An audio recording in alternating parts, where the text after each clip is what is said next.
I'm the publisher of the Worcester Business Journal, and this is our 6th annual Energy Summit, where for a few hours we'll discuss the energy marketplace, regulation, incentives, and perhaps most importantly, how businesses and organizations are saving money and investing in being more green. Got a terrific keynote speaker, 3 informative panels, and a couple breaks in between that'll give you some time to go out and get a little more time, quality time, talking with our exhibitors.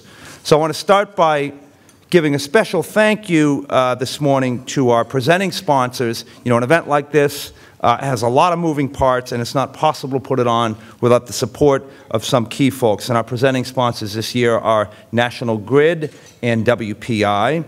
In addition to those 2 fine organizations, we've got supporting sponsors, Conover & Company, Direct Energy, Rodman & Rodman CPAs, and as well Hess Energy. And I just wanted to read a little note. For the last few years, Hess Energy Marketing has made today's Mass Energy Summit 100% green by providing a renewable energy certificate, an REC, and that equals the average daily electrical load here at the DCU.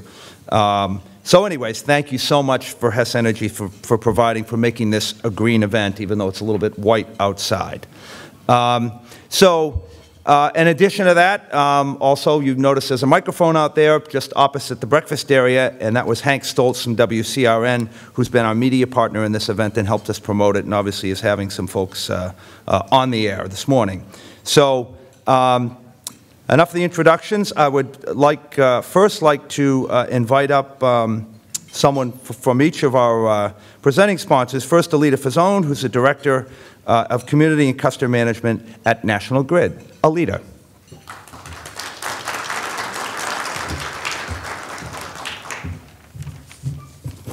Thanks, Peter, and good morning, everyone. Again, I'm Aleta Fazzone, and on behalf of National Grid here in Central Massachusetts, I'd like to welcome you all and thank you for being here as well.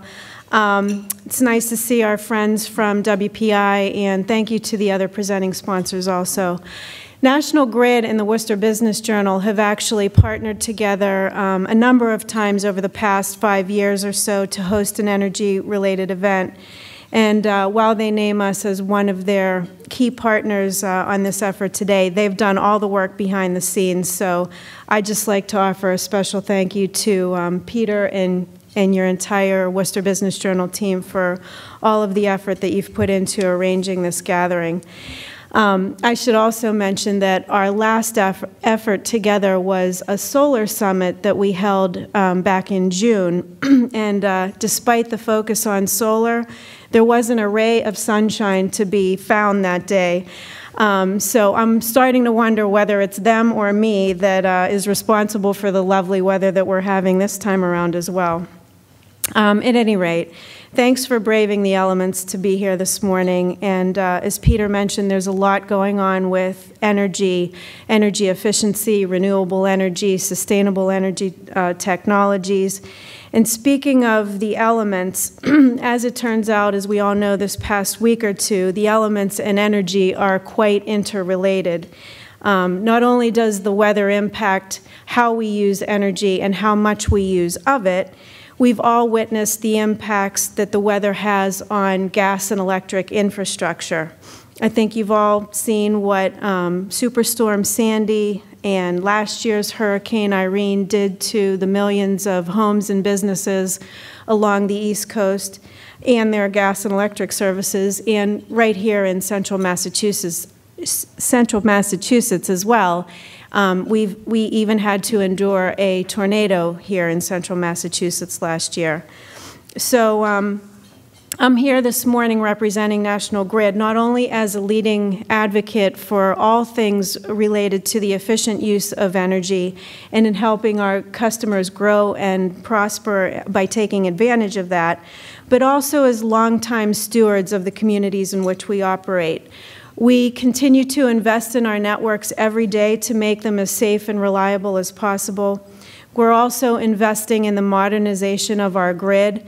An example of that is our smart grid pilot here in Worcester, a first of its kind, one of a kind smart grid pilot. And when Mother Nature makes her presence known, as she seems to be doing with a vengeance lately, we're there to put it back together as quickly and again, as safely as possible, understanding that energy underpins our entire economy. And as a matter of fact, National Grid has been working around the clock for the last 10 days on Long Island, where we provide both the gas and electric service to customers there, to rebuild that infrastructure, much of which was completely destroyed by Hurricane Sandy. And yes, that's our business and obligation, but it's also our commitment, again, as longtime members of the communities that we serve, and it's our commitment to help our customers and our neighbors get back up and running as soon as possible. So with that, thanks again for being here. We're really pleased to be one of the primary sponsors of this event. We have a great program, and I hope you all have a great day and a safe day. Thank you.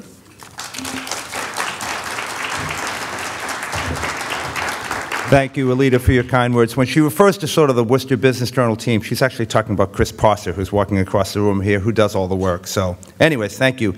And next, Stephen Flavin, who's the Vice President of Academic and Corporate Development at Worcester Polytechnic Institute, or WPI. Stephen. Well, good morning, everybody. Again, it's my pleasure to be here this morning and representing WPI and playing a role in this event. I also want to extend my thanks to Chris Prosser and to Peter for putting on this event, the 6th Annual Mass Energy Summit. Just a few brief remarks about WPI's commitment to sustainability. If you're not aware, we just, on the physical plant side, just certified our 3rd LEED certified building on campus. We're very proud of that. We also, in one of our residence halls, East Hall, have what is considered the first green roof in Worcester, and we're very pleased with that. In addition to the physical plant, we're doing a lot in our community. We have a very active on-campus, full-campus community called our Sustainability Green Team, members of which are here this morning. And they're a very active group with a robust agenda, making a real impact on campus.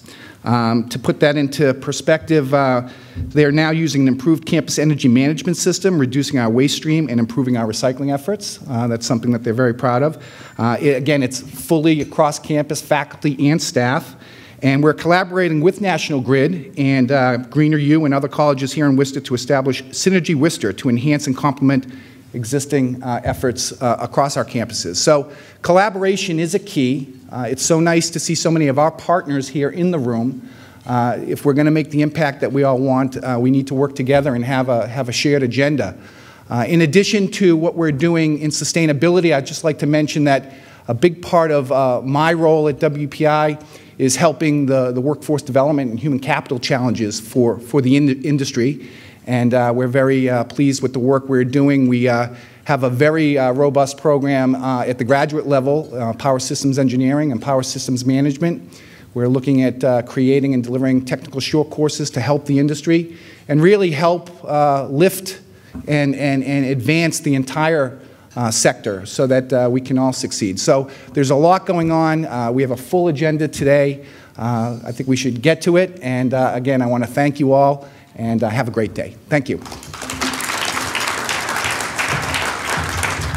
Thanks, Steve. Okay. The industry that our keynote speaker represents, the gas industry, is at the forefront of a revolution in American energy production. Shale gas production across the U.S. has driven down the cost of natural gas to record lows, and according to some experts, holds the potential to deliver on the elusive goal of national energy independence in the not-too-distant future. To tell us more about the gas industry and how he sees its influence on our energy future here in Massachusetts is Tom Kiley, who's the President and CEO of the Northeast Gas Association. The NGA is a regional trade association that represents the natural gas industry in 8 northeastern states, the 6 New England states, plus New York and New Jersey. Its member companies collectively serve over 9.5 million natural gas customers. Tom has been president of the New England Gas Association since 1985 and has been in charge of the merged organization since 2003 when it's changed its name and added New York and New Jersey. Among his responsibilities, Tom is responsible for the organization's interaction with regulatory, legislative, and business organizations. In that role, he's presented to countless groups, including the U.S. Federal Energy Regulatory Commission and the Conference of New England Governors and Eastern Canadian Premiers. Tom is a former track star, a low-handicap golfer, and a 1976 graduate of Holy Cross, where we were on the track team together. So, Tom, please welcome Tom as he runs up to the podium. Tom Kiley.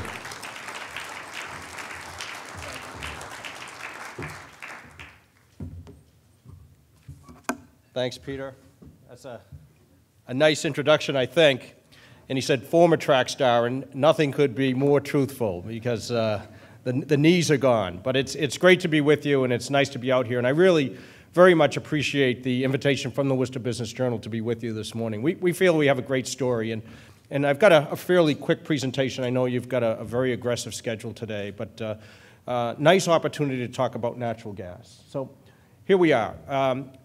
Before I get into some sort of transition slides, I just thought, even though you see the date on this 2009, you think, wow, he's starting with an outdated slide. It's really because of who said it, Daniel Yergin, one of the noted energy officials really in the world. Noted author, runs a great consulting firm, widely served on many presidential commissions. And what he basically said is what we know, and that is that the biggest energy innovation of the decade is natural gas. More specifically, what's called unconventional gas, or the shale gas. And it really is a game changer. We hear that a lot, but it has changed significantly. In fact, it's stunning. As you heard from Peter with my background, you know, I joined the natural gas industry in 1978, and it's actually been a very, very interesting and growing business, but nothing like what we've seen in the past few years, and we'll talk about that. You know, the lawyers govern all our worlds, as we know, and they basically, I'm here to say that the message you hear today does not necessarily represent the view of all our board of directors, or any of our directors for that matter, and the opinions may be those of me and me alone. Peter told you who we are, so we'll skip over that and get right to it. So this is really one of the key slides, and I think it's really very interesting and very telling. As you look over that slide and you take a look at the right side, you see the resource base of natural gas, and you see that it was increasing, but really sort of slowly until about 2005, and that's when shale really started to get into play. And now you see the tremendous impact in just a few years through 2010 of shale gas. And if we were to take this slide and update it and show a couple other graphs over to the right, it would be dramatically changed since then. I mean, the amount of supplies that we have found, that have been found from shale gas are extraordinary. And there they are. That's the shale gas play, found in places that no one had any idea that we could go and find these gas. And really of particular interest to us here in the Northeast and in New England and in Massachusetts is sort of on the far right of that. That's the Marcellus Shale. You see from southern tier of New York, Pennsylvania, eastern Ohio, Kentucky, West Virginia. That is the Marcellus Shale, which has enormous amounts of natural gas. And it's to show you how much the shale has impacted where we're using natural gas. You can see that this forecast, and I realize that 2035, we all know that things can be dramatically changed. But what that does suggest is that by 2035, really not that far, just basically a generation away, that 50% of our gas will come from shale gas.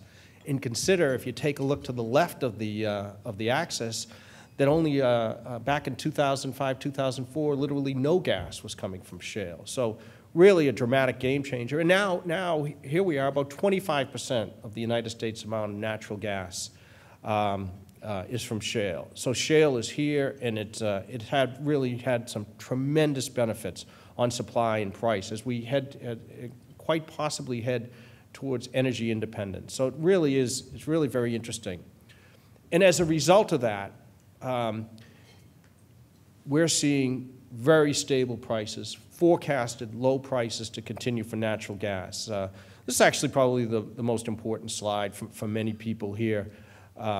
it shows the stability of the price of natural gas. If you take a look on the left, under where it says recent history, and you take a look in the middle of that slide, and you see the peak there, that's, I can tell you the exact date, that's June 16th, 2008, and the price of gas was $13.65 an MCF in June.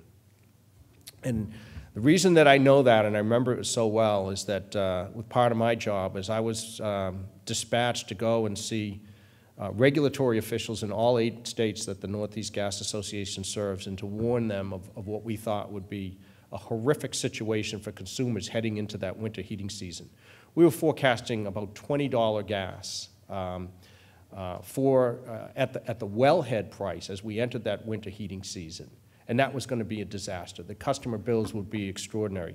Now, we all know what happened after that. The market crashed, and you know, sadly and unfortunately. And as a result of that, manufacturing disappeared. A lot of manufacturers that were going for 3 shifts only went to 1 shift. Some manufacturers went out of business completely. Really, the bottom fell out of the natural gas market and all other and many other markets as well. So really an unfortunate circumstance.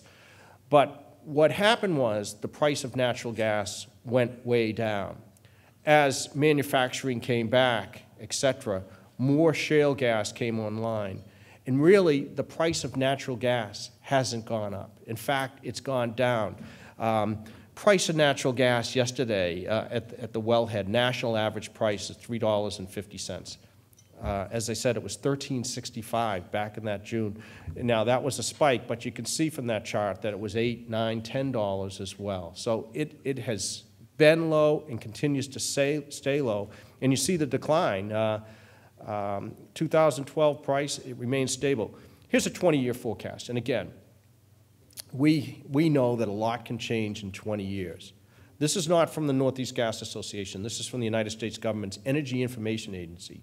And one of the things that we do think it's important to show this slide is if you take a look out to 2020, you see very, very stable prices low. That's sort of the delivered cost price. And you see how low that is, and it's going to continue to be low out through 2020. So really a terrific story as you're planning. So drilling this down then, some of the regional and state trends. We'll talk about infrastructure, conversions, and lower emissions. We're served by 5 interstate pipelines here in New England. We're taking some gas down from the Maritime provinces, from offshore Canada, as well from a giant LNG facility up in Canaport. Comes down from that Maritimes and Northeast pipeline that you see in the upper right, serves a lot of power generation facilities. Power generation, by the way, is a huge market now for natural gas. And we'll talk about that in a moment. But to give you an order of magnitude, back in 1980, really not that long ago, the natural gas for power generation in New England, basically zero. And now over 50% of New England's power generation is from natural gas. So these interstate pipelines are really important because a lot of the power generation facilities come off of, are situated, not surprisingly, close to those interstate pipelines. The biggest companies serving are Algonquin in Tennessee. Iroquois is bringing down gas from the Trans-Canada pipeline system. We're using a lot less gas from Canada than we used to use. About 40 or 50% of New England's natural gas came from Canada just about 10, 15 years ago. Now it's very, very low as we continue to use shale. In fact, the Iroquois pipeline is still full, but a lot of that gas is shipped up through the robust pipelines from Pennsylvania going up into Canada, go across Canada and back down to Iroquois, which shows the need for more infrastructure into New England. Not always an easy thing to do. Here's just a quick map of the service distribution areas. You can see heavy populated areas in the east. You'll see Worcester, and it's really shown in the yellow, served by NSTAR for natural gas and National Grid for electric. But you see the heavy population in eastern Massachusetts where the population density is. You see the Connecticut Valley corridor out from Springfield, Westfield, Holyoke up to Greenfield, and then of course the Berkshire served by Berkshire Gas. A lot of areas in between there where the population centers are not. It's pretty rural, and we probably will. It's very unlikely we'll ever get gas lines out there. It would just be economically unfeasible for us to reach those service areas. We have now an enormous price advantage as a result of shale gas. You can see that back as recently as 2006, 2007, basically the natural gas did have a price advantage, but the price of natural gas versus heating oil were fairly close to each other. We feel now, and it's not just the Northeast Gas Association and many others, that there's now a complete disconnect between the price of natural gas and the price of heating oil. In fact, again, we try not to use, although we do a lot of studies, not surprisingly, we try to use government numbers whenever we can to have an independent view of this. And what they're saying for this heating season is, on average, for a house of a certain size, that the cost heating with natural gas would be just a little over $1,000 here in the Northeast. If you're heating with heating oil in a house the same size, it will be over $2,500. So an enormous price advantage for natural gas. And as a result, many people want natural gas. They want to convert. We are converting a lot of customers. We just picked 3 companies to give you a perspective. This, in fact, is happening throughout the Northeast as well. Columbia Gas of Mass, as you can see, planned conversions, 33%. NSTAR projecting 3,500 conversions in 2012, or nearly 5 times its recent historic average.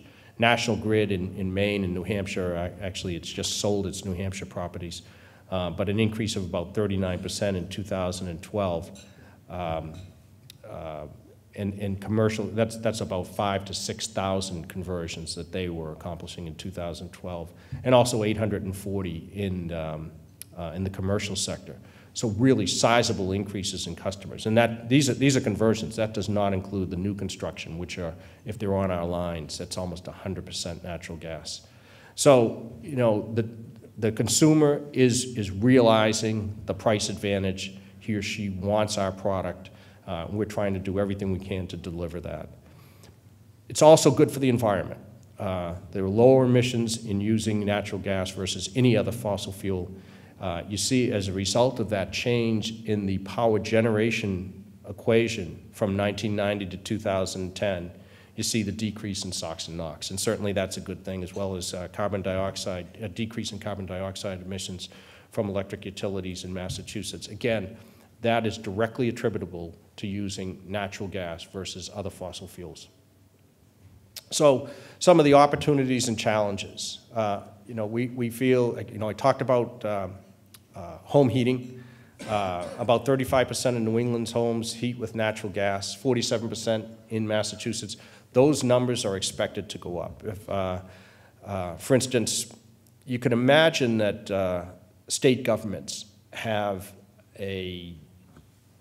not so much an obligation, but probably should try to remain fuel neutral when they can, and in many instances they do that. Yet the state of Connecticut put out an energy plan which is calling for a massive amount of conversions, extensions of natural gas lines and conversions in addition of customers for natural gas.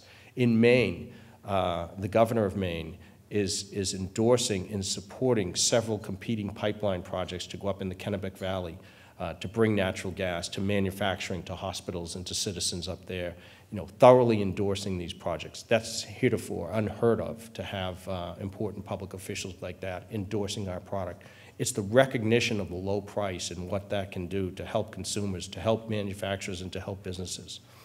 That's a picture of a trash truck, not the sexiest item that you'll see this morning, but something that are actually ubiquitous, because you do see them around.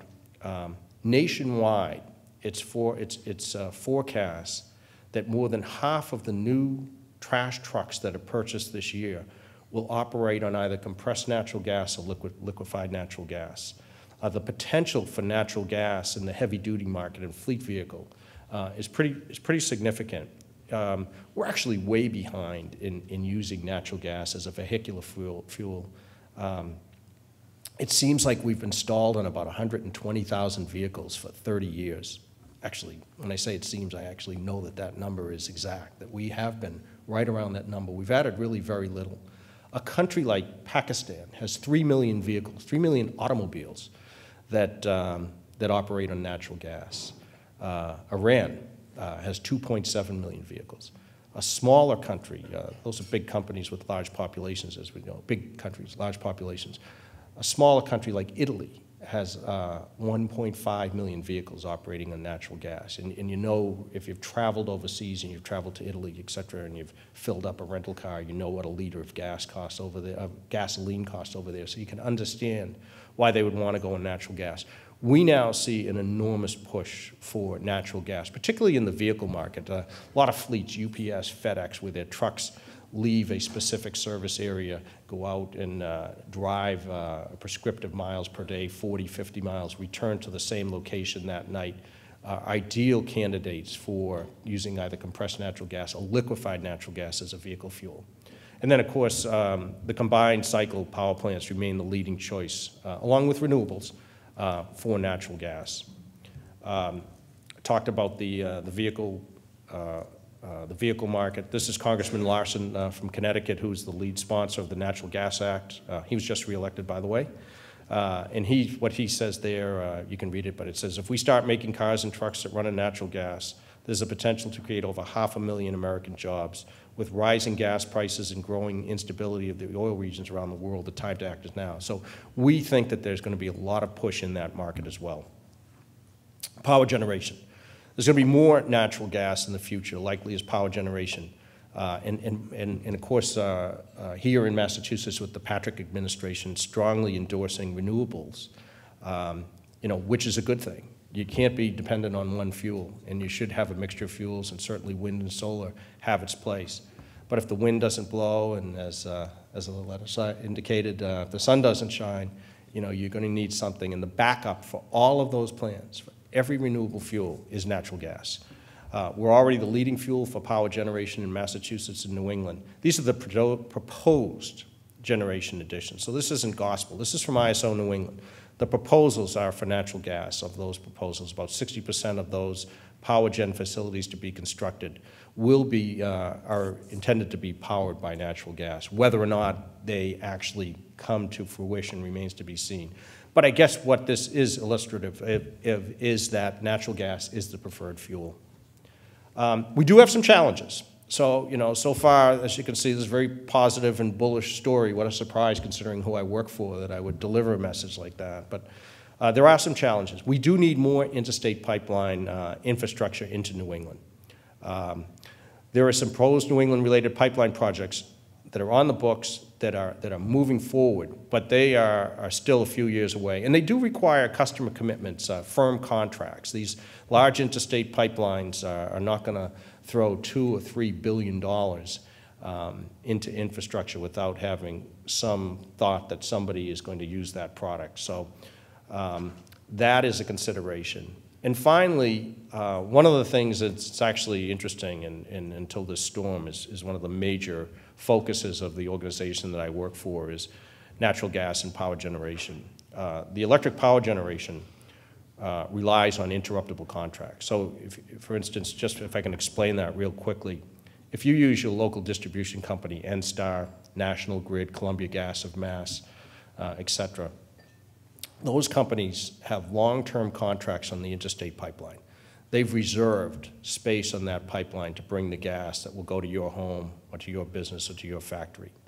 The power generation, so the reason that they do that is they have an obligation to serve you 24/7, 365, and they meet that obligation. But if you're a power generator, you may not be dispatched to run by the ISO New England. You have to bid into the queue on a daily basis. Pretty complicated situation. So therefore, you don't know if you're going to run. Well, why would you want to have long-term capacity reserved on an interstate pipeline if you may not need that gas, if you may not run? So what they choose is an interruptible rate. And as a result, they pay less when they do run for that space on the interstate pipeline.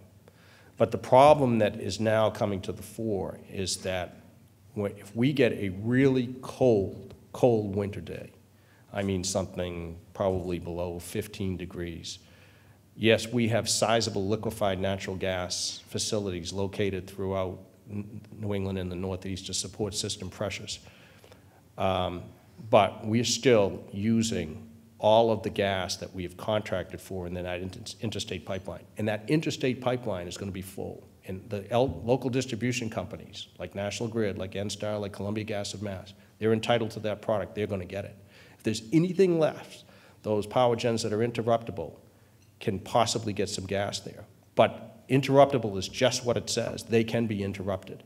And as a result, we could have a concomitant demand for a lot of natural gas for heating load and also for power generation facilities at that same time. And that's really a national problem that has garnered a lot of attention by the federal government officials. The Federal Energy Regulatory Commission held hearings all over the country on this, though there was one here in August 20th in Boston. But the most acute problem is here in New England. So it is something that we are working on with ISO New England and watching very carefully. But it is one of the challenges. Environmental issues. One of the things that Peter asked me to talk about is, with the shale gas, with the abundant supply and what it's done to bring lower prices. There's certainly a lot of discussion, a lot of debate on fracking. And so, very quickly, what is fracking? It's the word it's for, hydraulic fracturing. One of the reasons that we've had this shale play and the shale revolution has really been the advent of new technology. Back in the early 2000s, when we drilled a gas well, we did just that. We drilled down well below the aquifer, accessed a pocket of natural gas, brought that gas back to the surface, gathering lines, put it into the interstate pipeline grid. It's a lot more involved, but that's the basics of that. Geologists found that trapped in shale rock were these vast quantities of methane gas, and you needed to fracture the shale rock.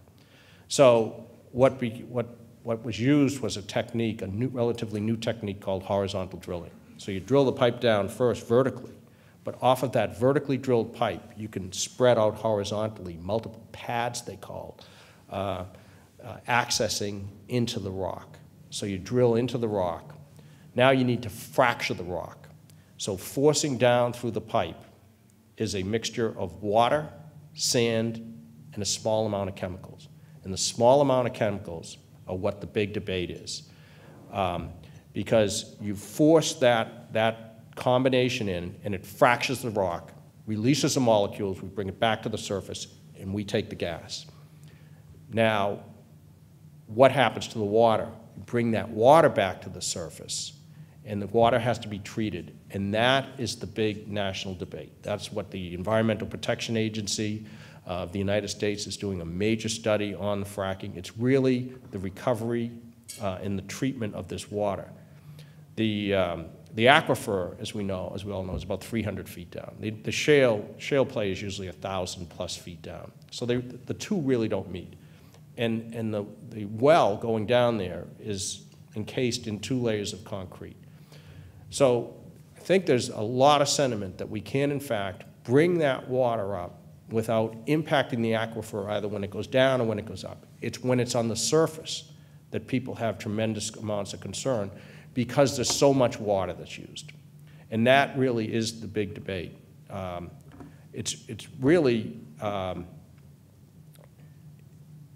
we feel it can be done safely. It's got to be the best practices of the industry. There's there's more than 50 companies that are drilling, 50 different companies that are drilling for natural gas in the Marcellus Shale, for instance.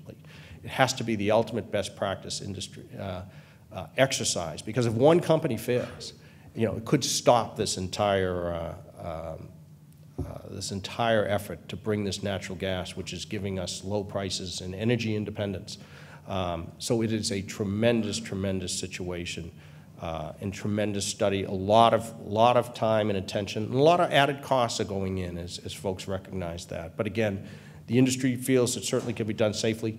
The state of Pennsylvania, for instance, they are endorsing that. They are allowing this to continue. It's highly regulated.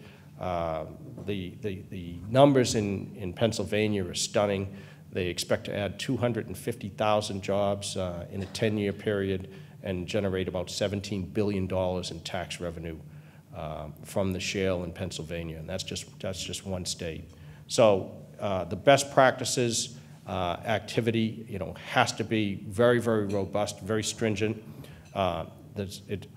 The industry is a lot more transparent now than it was just a few years ago about fracking. There'll be even more of that. Safety and operational security have to be paramount. I'm going to conclude then with just a very quick response, a very quick discussion of the storm response. One of the things that the Northeast Gas Association does is that we have mutual assistance agreements for a variety of things. Gas supply, for instance, we meet on a regular basis during the winter heating season, make sure that the gas supplies are available for customers and for power gen. But we also have mutual assistance for all our member companies. These are signed legal agreements to help in the event of a disruption of natural gas. And over the years, we've used them occasionally, and usually in very small, finite situations. We do not have a very small, finite situation going on in the Northeast right now. We have literally tens of thousands of customers without natural gas service right now as a result of the impact of Superstorm Sandy down in New Jersey and New York. Those areas hardest hit, obviously, the barrier islands of New Jersey. You saw that on CNN and Fox News and wherever else you watch the news, and also on Long Island. It is going to be a long time before we get some of these gas customers back on because the homes are completely ruined. One of our companies had to abandon its system out on the barrier islands. That's 28,000 customers, 28,000 customers that they took offline, capped the system, blew it out, removed the gas from it, now starting to restore that system. The mutual assistance through the Northeast Gas Association right now, we're using personnel from more than 20 companies outside of the Northeast Gas Association footprint from a variety of states as far away as Michigan and Illinois, and some of the Canadian provinces as well are down there. There are literally hundreds of service personnel from a host of companies outside of our region that are working on this storm response. Unfortunately, none of them are working today. The safety officials in both New Jersey and New York pulled them off of those coastal areas because of the impact of this nor'easter. The other aspect of our mutual assistance agreement is for our organization, what people back in my office are doing right now is making sure that the equipment is available that these companies need. About 20 years ago, this would have been an easy task because companies stored a large volume of equipment. But now, with just-in-time manufacturing, companies could go to their manufacturer and get what they need for those conversions and things like that. So it is, we are actually doing a nationwide search, and so far have gotten, the numbers are staggering in the thousands and thousands of meters, regulated meter bars, and other appurtenances that are necessary to run a natural gas system. So, it is a huge effort. It is ongoing. We're going to keep adding more crews as more areas get accessible to these local utility companies. But it is an enormous, enormous task that was not helped by this latest slap that probably impacted your attendance here a little bit, Peter. And so with that, I thank you for your attention. I'll be happy to answer any questions if you have them. Thank you.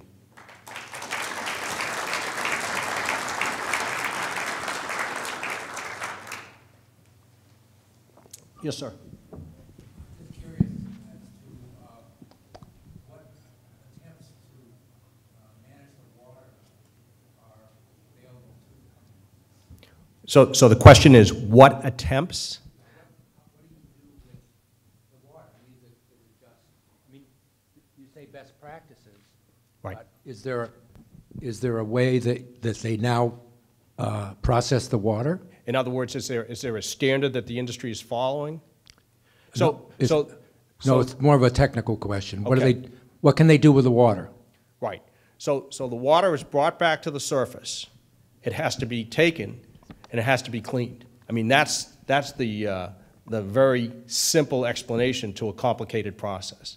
But that has to be done correctly. The water storage, the concern is having the water come back to the surface and having it seep into the ground where it would access or impact potentially, possibly the aquifer. That is the key, is to get that water, get it out of there, have it reconditioned, et cetera, so that it can be used again. That is really the key. Yes? I understand that drilling for gas is not very profitable at these prices. How does that Right. So the question, if you did not hear that, is the correct statement that drilling for gas at these prices is not profitable. One of the things that we are seeing, though, is, yes, some companies have, in fact, shut in wells. There's laws, though, that indicate that if you have a lease on an area to drill, you have to drill during a certain time frame or you could lose that lease. So, in fact, many of these leases are fairly new, and there is an impetus to drill there to save that lease to make sure you're doing that. So we do not think that the wellhead price of natural gas, as companies continue to shut in, will stay down at $3.55, which is what the price nationally was yesterday. But certainly, companies have indicated that they can make money at $4 and $4.50, thereabouts. So I do think that the forces of supply and demand will come into play. There is a big push by many companies to export some of this supply to overseas markets by way of liquefied natural gas. There have been some permits which are issued by the Department of Energy allowing for natural gas to be sent out of the country. There are some proponents, local Congressman Ed Markey, for instance, opponents, is very much opposed to that, wants all the gas to stay here, keep prices low. There are others that are for the free market, et cetera. So we do think that some of this gas will leave the country in the form of liquefied natural gas. The price will rise, but again, you saw that price from an earlier slide that shows the forecast of stable prices throughout 2020 and beyond. So I do think the price will go up at the wellhead, but not anything like that $13.65 nightmare that we were preparing for back in 2008. Yes, sir. I'm just curious, what's the industry strategy in addition to recycling the water once it comes up from the well, but in places where there isn't a lot of water available in the first place to frack the well, what's the strategy for bringing fresh water and limiting the amount of water demand just to frack the well in the first place? Yeah, it's a good question. The water will have to be brought in. That's the strategy of where that is, and certainly there, one of the big things that that this has required, Western Pennsylvania, when you get away from Pittsburgh, is not the most populated area, and that's where huge amounts of this of the natural gas, of the shale gas are, that we've seen enormous amounts which the industry is paying for, the construction of roads, access those facilities to get in there and drill. But you need to bring the water in with trucks and then reclaim it and get it out of there from the same trucks to a purification facility. Has a study been done on the energy, carbon footprint? Absolutely. It's been anything and everything related to shale has been studied. I can assure you that. Or is being studied. And I don't mean to be flippant with that answer, but it is a, I think that, I think I have this correct, but don't quote me on this. But I think the New York Times had an article or mentioned the word fracking every day for a year. I think I'm right on that. But so, yes, sir. Are there land issues with this horizontal drilling that come into effect here, where your company can go out and buy a few acres of land enough to set up a drilling rig and all the clarification and equipment there, but then horizontally drill out over other properties, miles or however long they go? Yeah, that's a very good question. We have yes, but not a lot. But there's I was just reading about a month ago, that one of those, that slide that showed early on where it showed all the shale plays. One of the big shale plays is up in the Dakotas, which is not only natural gas but oil. It's called the Bakken Shale, B-A-K-K-E-N. And up there have been some landowners that have accused their neighbors who have allowed drilling on their land, that they're taking the molecules from their land, usually pretty, it's fairly, you're able to understand, though, the vertical drilling and then how far the horizontal. The horizontal does not go that far, but it can go a mile. So, is is where the vertical the drill pad there is that stretching over to the neighbor or to another landowner, to another company's access. So there have been some disputes with that, absolutely. Yes? Who is impeded in this country the use of liquefied natural gas for automobiles? Companies, government, who's done it? Who has impeded? I wouldn't say that it has been impeded by the government or companies. I think that liquefied natural gas has a place in transportation, but it's really the chicken and egg situation. You know, you own a facility, a delivery facility, you have trucks, you know, gasoline here, fortunately, is very, very available. It's very easy for you to get. Maybe you have a facility right on your own property. If you use compressed natural gas, that would be pretty easy to do. There's far less regulations in putting a compressed natural gas facility on your location than there are liquefied natural gas. If you had a liquefied natural gas, you would and by the way, from the compressed natural gas, could be a line off your local gas distribution company right into your facility. There's your natural gas. If you're liquefied natural gas, that gas has to be liquefied. So what liquefied natural gas is what it sounds. You chill it to minus 260 degrees, the methane molecule, the gas, turns into a liquid. So to do that, now you need liquefied natural gas. You would need to either have a liquefaction facility off of the pipeline infrastructure, which is very, very costly, or you would need to truck in the liquefied natural gas. And there's very extensive and robust trucking up here. So, you know, it certainly can be done. It has more regulations than compressed natural gas, but it is used. It's really, we're seeing it out in the West. There's a run from Southern California up to Salt Lake City. That's a very heavily traveled corridor. There's a lot of LNG trucks on that corridor. They've built the infrastructure. They have it at stations, et cetera. But again, it's the chicken and egg thing, which comes first. So it's a very, very good fuel, but it's not inexpensive. Sure. Okay, sorry, Peter. Hey, no problem. I think we could go another half hour, huh? What a terrific keynote speech. Let's give a hand to Tom Kiley.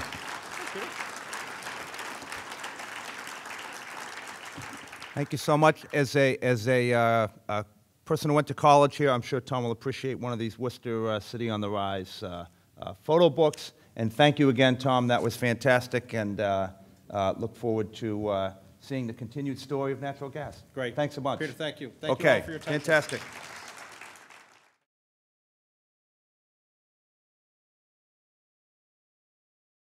The panelists are Michael Pryor, Greg Senosk, Paul Fitzgerald, and we're going to grab Tim Rowan, who's going to be standing in for David Gibbons from National Grid. Oh, there goes the remote. Okay. So, first I'm going to introduce Michael Pryor. Michael is the Director of Business Development and Next Generation Programs at the Mass Manufacturing Partnership. Michael has close to 40 years of manufacturing and consulting experience, having previously worked in operations and quality management for Malden Mills in Lawrence and Quaker Fabric Corporation and Main Street Textiles in Fall River. Among his many roles, he serves as co-chair of SMAIN's Advanced Manufacturing Committee.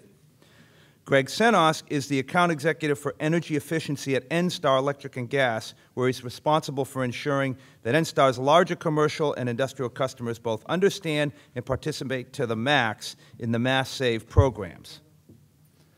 Paul Fitzgerald is EMC's Senior Director of North American Facilities, where he's responsible for real estate, day-to-day operations, and capital planning. The facilities he oversees total approximately 8 million square feet.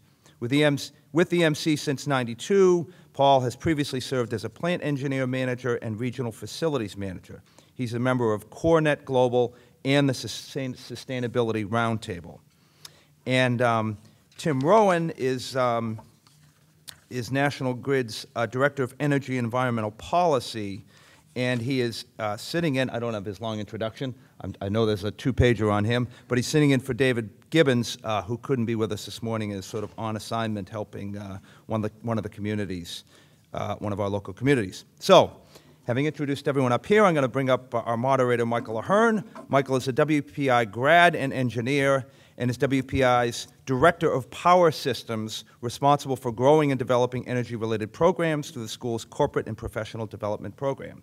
Michael spent most of his professional life in Connecticut, working for Pratt & Whitney and then Northeast Utilities. At NU, he worked his way up the ladder at the Millstone Nuclear Power Plant, then later became NU's Director of Distribution Engineering, and in 2007 was named a VP in charge of several programs, including system restoration and emergency preparedness. Now, isn't that a timely skill these days?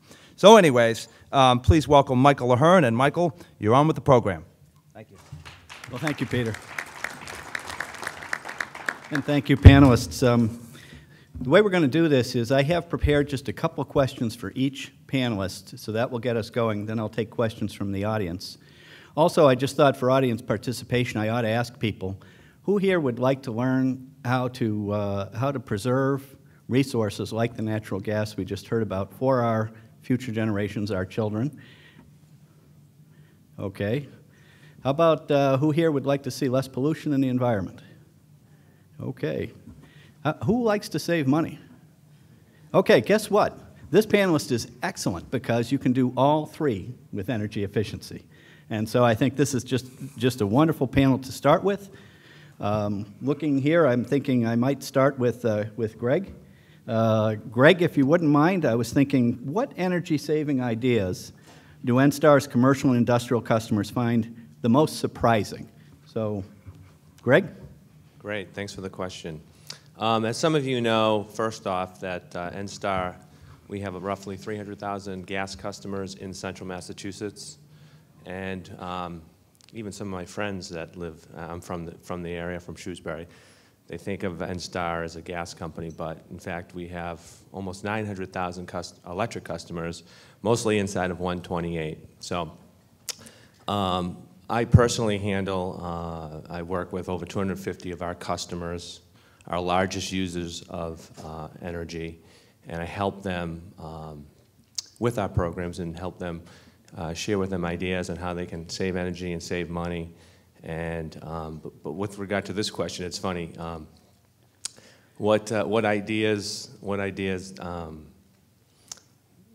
that I give them is really the idea of that we actually have a program is the greatest idea that I can provide, because in fact, on a daily basis, as I go from either hotel to hotel or property management or biotech company, they in fact know nothing about our programs. So just sharing the fact that we actually have a program that allows incentive money to help save energy and money is the greatest message that I can actually provide. But when we put pen to paper and we look at a particular energy-saving idea, whether it's lighting or mechanical, the biggest surprise comes when you look at the actual size of the incentive. That's, number one, the most surprising to our customers. And number two is the payback period associated with that. Our customers do know, when I go and talk about lighting and mechanical ideas, they're sophisticated enough. They know that you can save energy with an LED light or a VFD on a drive. But the idea that there's great savings in that with regard to our incentives is certainly the most surprising idea. I also will add that the issue as it relates to that is sort of sharing this idea, because this idea of energy efficiency has been out and about, and our incentive program has been marketed thoroughly throughout the region, and everyone should know about it. But when you deal with large hotels, their companies and their ownership groups are from overseas, from all over the country, property management companies, again, all over the country and overseas. They really aren't, it's surprising, they're not that familiar with what we have to offer. And so, and a lot of times there's a great amount of turnover that these companies face. So when I go in there and share these programs, and I do it every day, and I have over 250 customers,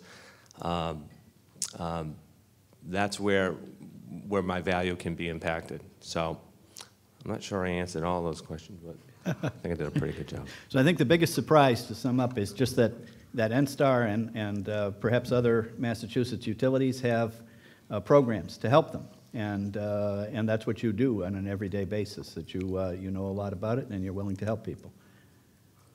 Yeah, and so I'll give you a great example of what I was just talking about. Last year, with our hotels use a great amount of energy as it relates to lighting, especially because their lights are on 24/7, 87 every day, 87, 60.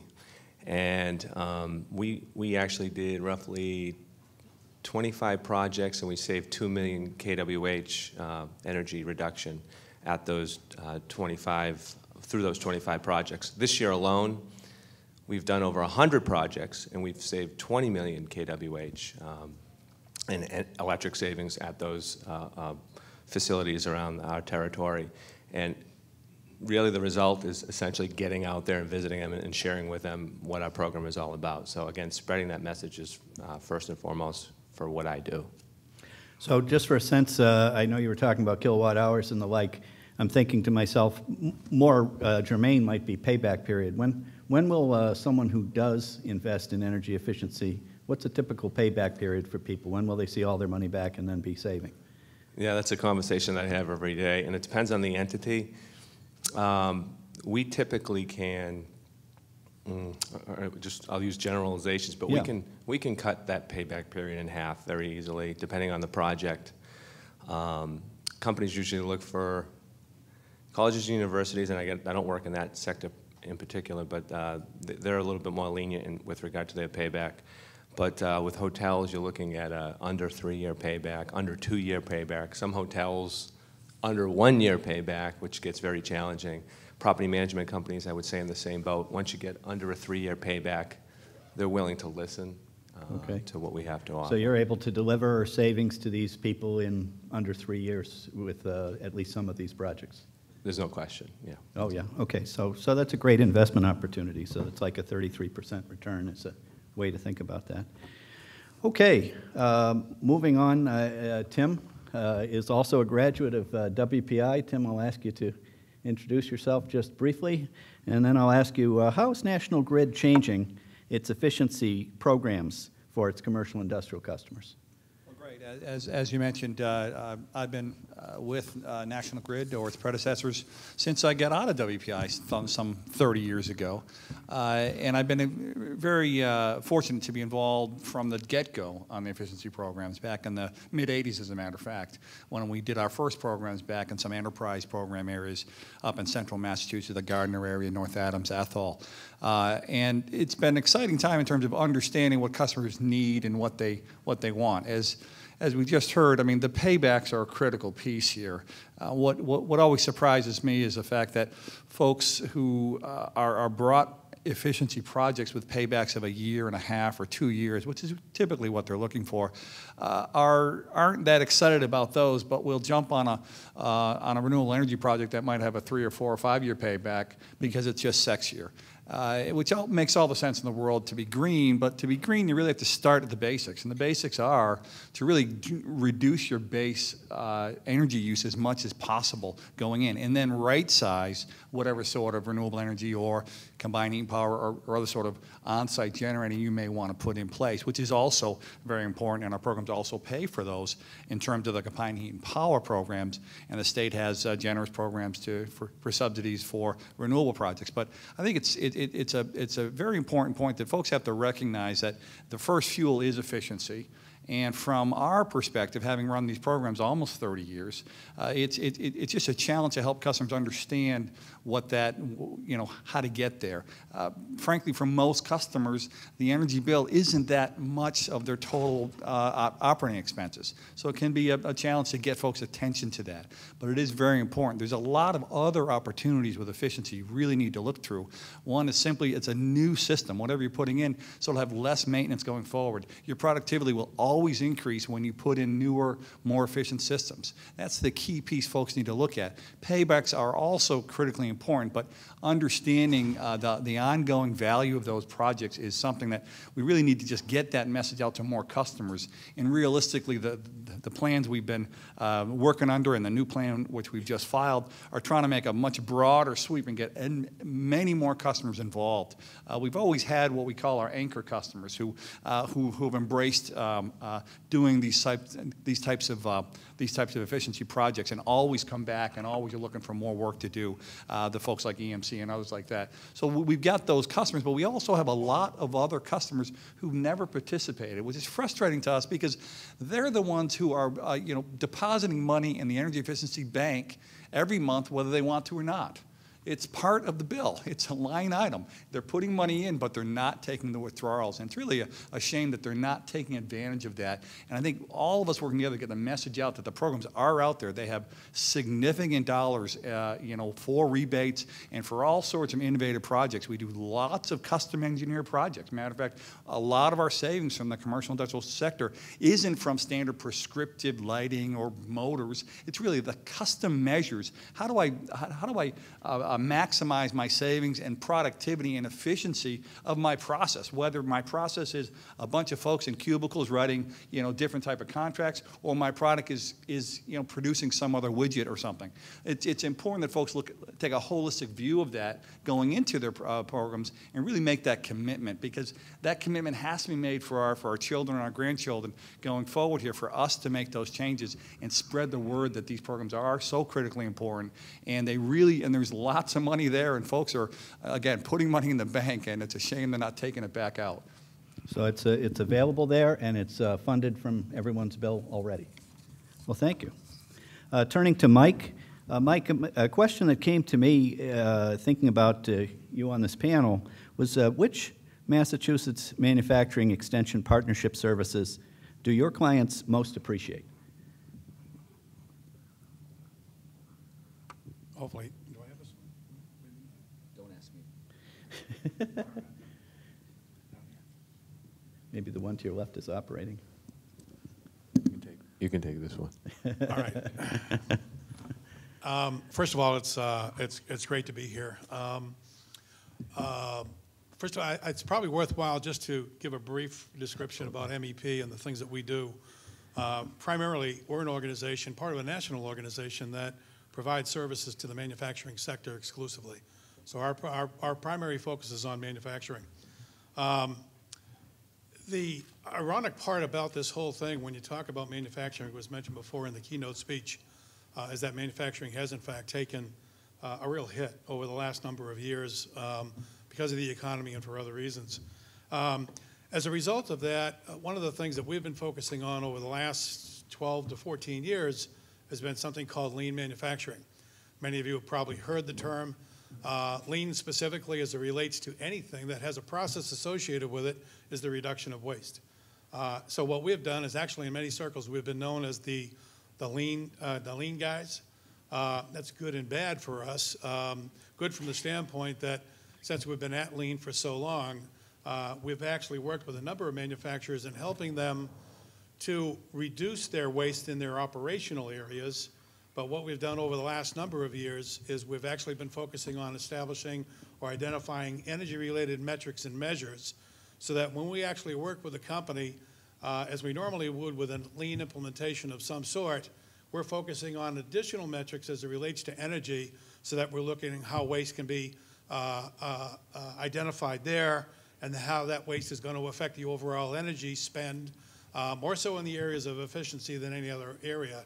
I also want to point out at this particular point, the EPA back in 2009 actually provided us with some funding to do a pilot. We actually worked with 6 companies, and we helped them, again, through this pilot to incorporate something called the Lean Energy Toolkit. It's something that you'll find on the EPA website. In essence, again, it was a structural way of being able to apply lean principles and, again, zero into where energy could be reduced and where efficiency could be improved. What we were able to accomplish in a very short period of time with those 6 companies, we were able to identify that with the indoctrination or inclusion of lean principles, about $1.5 million of overall savings were achieved just with those 6 companies in a very short period of time. That was essentially annualized over a 1-year period. Energy savings alone was about $650,000. The environmental savings in dollars and cents was about $34,000. And lean savings, the operational waste, which again we wanted to identify in conjunction with the energy-related wastes, was another $750,000. So that was just 6 companies in a very short period of time incorporating lean. In fact, one of the companies made the statement, and this is a rather large company, they were saying, well, we've already got the people, we've got our processes, we've got the procedures in place. Well, what they realized in actually participating in this type of a program was that they were leaving about 50% of their energy-related opportunities on the table, on the floor. So I wanted to point that out because, again, when we work with manufacturers, we're looking at ways on helping to reduce waste through our lean principles and approaches. But again, the key to this one is obviously being able to identify where the energy-related wastes are with that as well. Second, and there's 2 other categories that I want to bring up. One is on the second is on the areas of workforce development. Workforce development right now, at least for most manufacturers, is really one of the top 3 issues that they face, depending upon who you're talking with.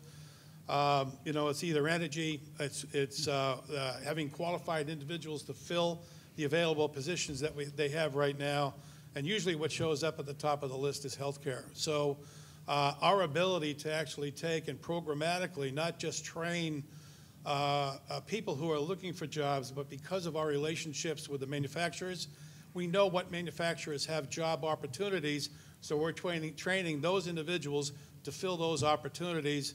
And with various programs that have been funded mostly by the federal government, 465 people originally were actually filled jobs going back about 2 years ago. We just finished a program that actually trained 120 veterans. About 90 of those have been placed in jobs to date.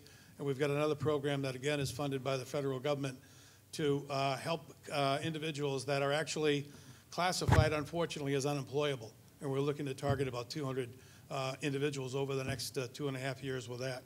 So workforce development is the second. Third area is in the areas of what we're calling technology acceleration. This area specifically is designed to, and in conjunction with a relationship that we have with UMass Amherst and their Innovation Institute, we're actually looking to work with the university, who does a great job at developing technologies, some of which are renewable, but technologies in their labs, but they really do a poor job at getting it out into the sector. Our connection with the manufacturing sector is designed to take those technologies, put them in touch with the right organizations, the right companies, nurture and develop those here in Massachusetts, and hopefully keep those technologies, those products and services right here in the state. So with that, I guess I'll stop there. Well, thanks. So lean manufacturing represents quite a nice opportunity to save as well. Well, thank you. Thanks, Mike. Paul, turning to you for just a couple of questions. I was thinking to myself, I looked at EMC's sustainability report on the web, and it was quite impressive. And I'd encourage anyone to go ahead and take a look if you want to see a kind of quantitative sustainability report. So I saw that EMC's been able to steadily reduce its energy consumption per employee by about a third from 2005 to 2011. So if you think about that, there is a return on investment, right? Energy use per employee just steadily dropping. So that led me to the question of how has that been achieved? Is this on? Here we go. Yeah, it's a great question. Our employee base globally right now is about 54,000 employees. So before I get to the heart of that question, rewind a little bit in terms of the whole element of sustainability. I started with the company in '92. We had 1,500 employees. We had 2 buildings on South Street, Hopkinton, and a little spot in Cork Island, maybe a couple scattered field locations. And that was EMC in '92.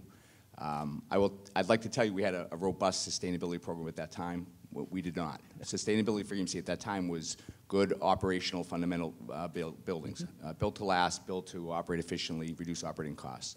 That was our sustainability statement. So fast forward to today, 54,000 employees, 13 million square feet worldwide.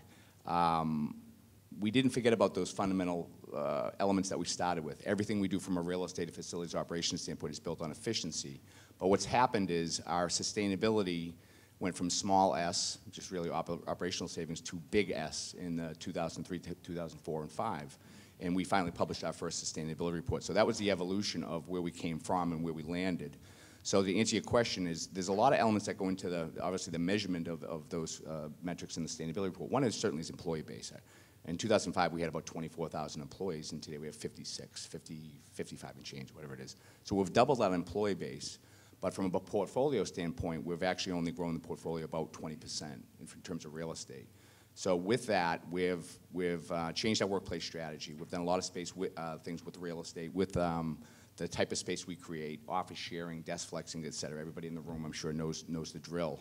So we certainly increased our energy load, but from an employee base, per metric or per head employee, we outpaced our employee growth outpaced our energy consumption and our portfolio growth. So what does that mean? We did what I think is a very effective job of measuring what we had. We certainly all went through the downturns in the 01s, and then again in in the 05, 06 timeframe, and we reduced our portfolio. Good news is EMC is growing. The challenge for me is EMC is growing. We're not adding back all of that real estate at one time. So we're still maintaining the efficiency. We're trying to get densification and better utilization of our facilities, and it shows in the metrics that come out in our sustainability report. And one thing I'd like to add, so going down the three other panels here, great collaboration with the local utilities. I highly recommend that. We work constantly with both NSTAR and Ingrid on their rebate programs, and there's a lot there. If you haven't scratched at it, if you haven't looked at it, there's a ton there. We've been doing it since, actually before I started, it's been 1987 it started with the first ICE plant from that NSTAR, at the time Boston Edison funded for our South Street campus. But I highly recommend doing that. The point about lean manufacturing or just lean behavior, that's huge. One thing we found as a real estate organization is that we were doing great things within the walls of real estate and facilities. Going from small S to large S in sustainability allowed us to engage the community base, meaning our employees. We have 54,000 stakeholders in the company that once we got them on board, it was like a tornado. They not only brought ideas to the table, but they also took what we had. They messaged it, they used it in their jobs, whether it's product marketing, product development, et cetera. So it was it was both sides of the equation. It was we were doing what we need to do, taking into account ideas from the employee base. So sustainability, again, back to the point about payback, sustainability for me now has been a tool. It's allowed me to kind of expand some of the initiatives that we look at from a building standpoint, physical plant, but also now out to the workplace in terms of how we build a space, how we design field locations, et cetera, et cetera. So the way we've gotten there has been really buckling down, looking at the space that we have, what we were building, how we were using it, getting the employees engaged, working with all of our service providers from the utilities to the designers, just making sure that we were not just adding square footage because we needed to. Add square footage. No, we were trying to get better utilization out of the plant. And again, when you look at our emissions, our energy per employee, it's pretty telling. So steady application of effort is kind of a desire, a belief that it can improve. You never give up. I mean, sometimes it's easy to look back. Even somebody mentioned physical plant, one of the keynote speakers. The physical plant, you don't do it, set it, and forget it. I mean, over time, every 5 years, there's always opportunities to go back and refresh what you did 3 to 5 years ago. That's one thing we see is lighting program, oh, we did that. Yeah, but you did it 3 years ago. It's time to do it again. We're working closely with both utilities again on a lot of those I won't call them no-brainers. Sometimes they take a lot of work, they take a lot of evaluation, but they're always there. Your physical plant, your buildings get old just like we do. We need a little bit of love. And every 3 to 5 years, we're going back and turning all over the same stones that we turned over 3 to 5 years ago. But then at the same time, we're trying to stretch boundaries on some of the initiatives, combined heat and power, solar, renewable energy, all of this stuff. So we're trying to really round up the offerings that we're doing to get a little bit more efficient and a little bit more green. So more of a steady journey rather than just we've done it. Yeah, it's not one flavor, and it's not I did it, we're done.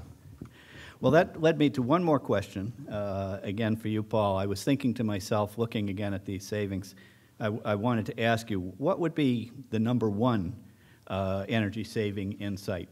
I heard you mention densification, that is adding employees but not adding real estate as the company's sales grow, so that's certainly impressive. I heard others working with the utilities. If you had to pick one, and if people walked away from here with just the number one energy-saving idea, what one would you pick? I'd have to stay with utilities, Alex. Okay. Utilities for 1,000, Alex. No, I mean, Can you word it as a question? The social involvement or the employee involvement is always there, and that enhances our ability to drive initiatives. Payback speaks volumes at EMC. EMCs are very much if it's not payback, then you have a 3-year payback, forget about it.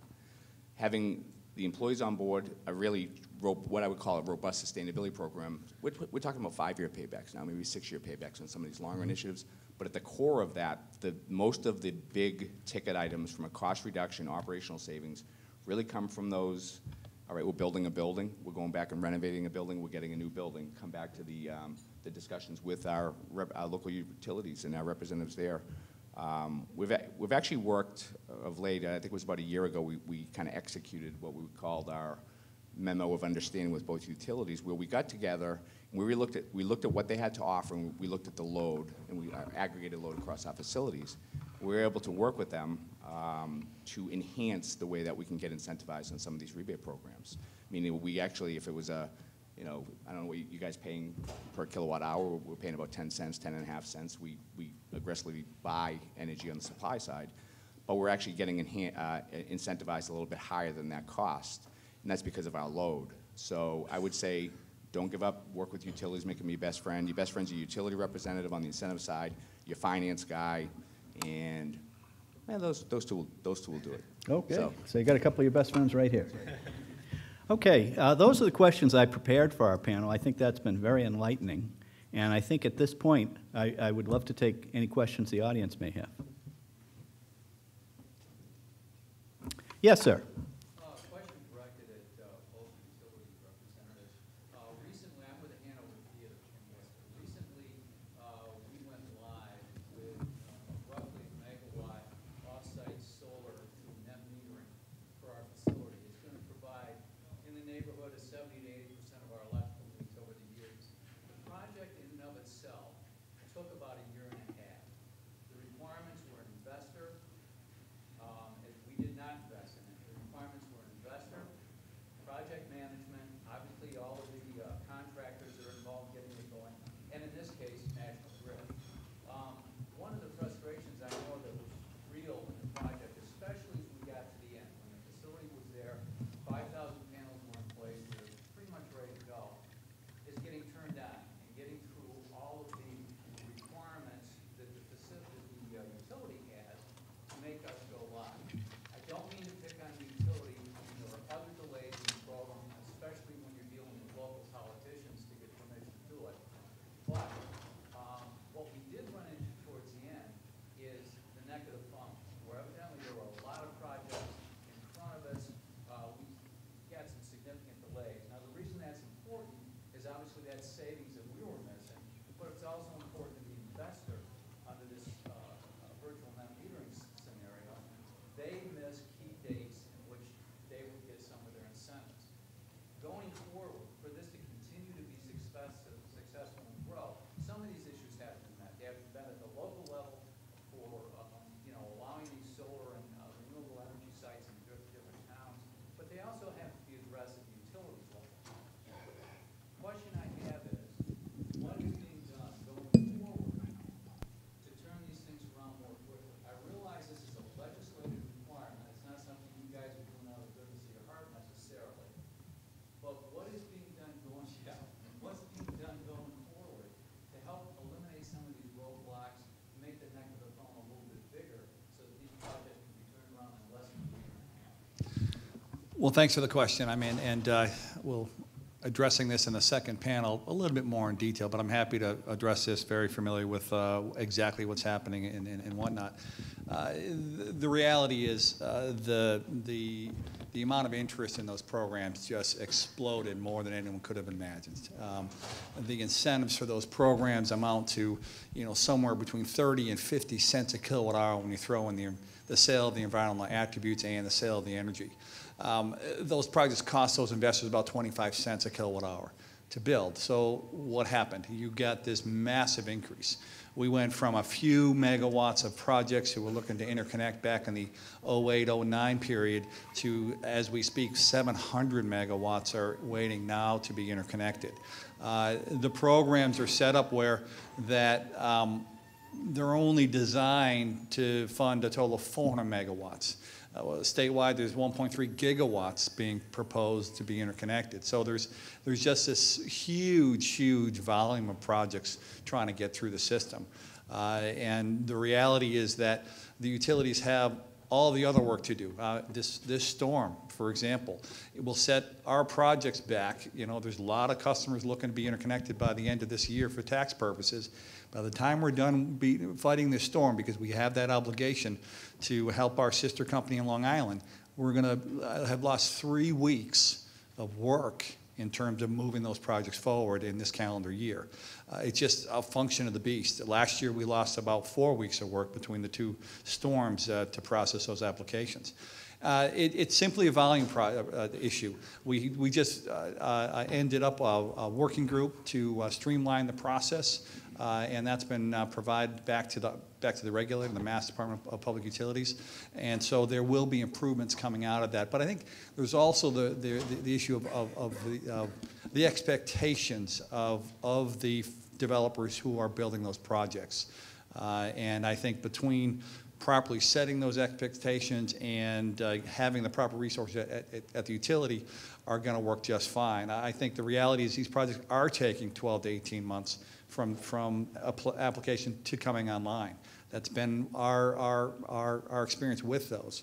As folks understand that, they can then plan around a schedule of that versus other schedules that they thought there. So there's a lot of projects involved with that got held up in that way throughout the state, but we are working diligently to free up the bottlenecks and allow more projects to go through quicker going forward. So working diligently and maybe communications up front around what can be we can achieved. get into a little bit more on the second panel. Oh, yeah, okay. Well, with that, I'm looking at my watch, and I'm seeing that we've consumed the original agenda's break time, but I imagine we are planning, Chris, to take it. You can take a couple more questions. All right, let's take the next question. Yes, ma'am. Oh, okay. Oh, excuse me. Yes, sir. One of the points that came up a lot up here was the government incentives versus the actual energy savings. I think, Tim, you just hit on it in your last answer, but my question is, without the actual incentives that are out there, what would be the payback period, and actually would there be a payback period just in energy savings for some of these improvements? Just to repeat the question so everyone can hear it. So with the incentives, we're taking the payback periods to be under 3 years. If there were no incentives, what would the payback period be? Well, I think it depends on the project. If you had an LED project and you were at a hotel, for instance, and you were going from incandescent or 65, 75 watt fixtures to 18 watt LED fixtures, payback period is going to be very attractive without the incentive, as you have those lights on 24 hours a day, 7 days a week, and the wattage differential is substantial. So it would really be project to project. When you get into the non-lighting or mechanical projects, the incentives really do help bring those payback periods down because the costs for those are typically a little bit higher. Equipment's more expensive to purchase. Labor is expensive as well, especially in our region. So basically from experience, case to case. But Greg, for maybe some of the best cases, like that LED lighting example you had, which I know will also lower the hotel's cooling load, right? If it's the summer, they won't have to run air conditioning for those extra watts either. So I'm thinking altogether, though, for that hotel, will they see their money back in a few years, even if there were no incentives? Without question. I mean, I could just think of, I'll just give an example of one hotel in Boston. We did this complete LED changeover, and there were a lot of can lighting, halogen fixtures that went over to LED. The kWh savings on a annual basis, I think they saved 2 million kilowatt hours per year at 13 cents is very, very substantial, and the payback was, without the incentive is, I can't do the math here, but it was substantial. If I could add to it as an operator, I agree. Some of the prescriptive measures, lighting, motor replacement, even without the incentive, you're probably going to meet the, internally I'd meet the old EMC 3-year payback, usually without a problem, and then of course you layer on the incentives and it just comes in year and a half, maybe 18 months. which is very attractive. The larger ones, the more custom measures that were mentioned, mechanical, large VFD, mechanical equipment replacement, usually without incentives, you're still stretching, at least in my case, is stretching over 5 years, but once you layer in the incentives, it'll get us down to 2.5, 3 years. But I think we have to remember many of these programs are really market transformation programs. You know, so you're incenting new technologies so folks will install them you know, earlier in their typical life period because you can get them a better incentive.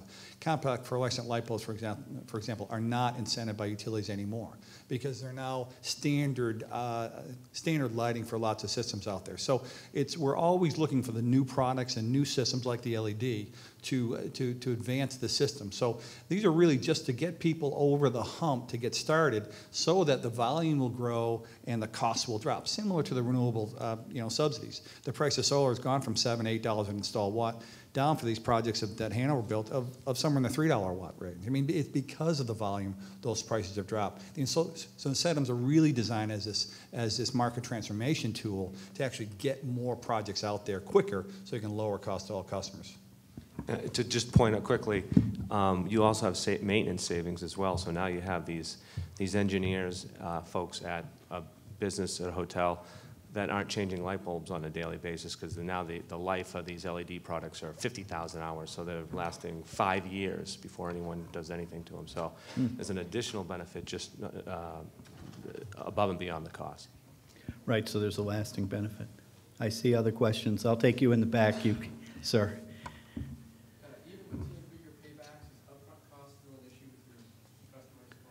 So the question is, even with 2- and 3-year paybacks, is the upfront capital required? Is that a barrier for people? It depends. It depends on the client. But we do have financing now, which is available. So a lot of customers don't know about that. So part of my job is to go out there and explain some of the financing features that we do have that will help, you know, absorb that upfront cost. So the big surprise, again, is talk to the utility. They've got more than you might imagine to help you. Okay, I saw another question over here. Same one? Yes. Oh, same.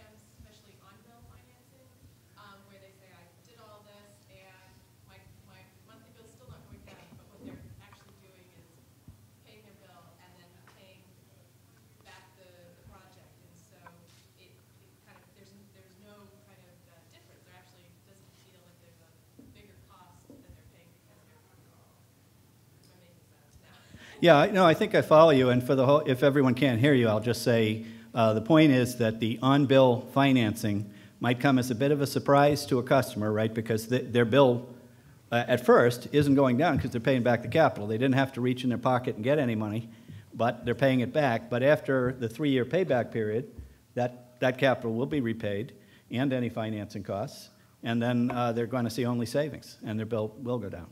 And so on-bill financing is I take it a new development here in Massachusetts and a positive one. Yeah, and just to be more specific, on-bill financing at NSTAR is for our smaller commercial customers. For our larger commercial customers, it's a third-party financing, and it would be a separate bill. Grid, I believe, is a little bit different. Yeah, we have a similar small C&I program where, again, we pay up to 80% of the incentive of the cost, and the resulting 20% is then spread on the bill for the payback period the customer agreed to. So it works out really well, and for any, especially smaller commercial industrial customers, it's absolutely a perfect program. Go and do all the motors, lighting, everything, and it's a real great program. And did I see a question down front here? There was one right here. Yes, sir.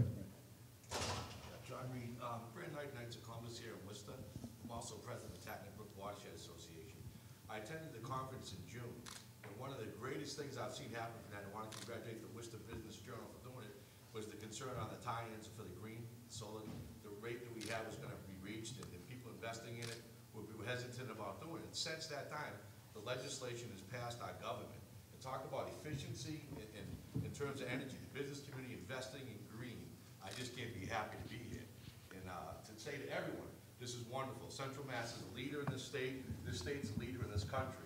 And I think that this is a wonderful conference you have in here. And I just really want to point out that I've never seen legislation go through the State House so fast. And it just amazes me that the whole way that people are looking at these issues now have changed. I used to be a tree hugger. Now I feel like I'm part of a business community. And I think when the business community gets together with the environmental community, good things can happen.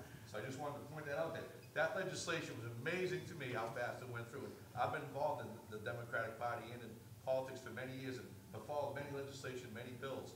This is the fastest I've ever seen anything go through. So I want to congratulate you on your forum, and I want to thank you for having this conference here in Worcester today. Thank you. Well, thank you. I think on that note, maybe, do you think, Peter, should we take one more or should we stop? One more. But I will just say it goes to that point that you can win both in cost reduction, pollution reduction, and resource preservation. You can get all three with efficiency. Yes, sir. Back a few years ago, I had a trip to Switzerland, and I was able to visit with a group a energy efficient building in just outside of Zurich that has no heating plant. Now imagine, it's a steam plant. No heating plant. And they have total energy efficiency. Is anything like that being conducted either through EMC or the utilities here in this region or anywhere in the country that you are aware of? Just to clarify a little bit, so the question had to do with observing in Switzerland a building with no heating plant. I'm just going to guess, though, that they do have district heating, so there's probably a steam supply on a loop? No? Negative. Okay. Nothing. So this building is passively solar, and it's able to maintain temperature without a heating plant.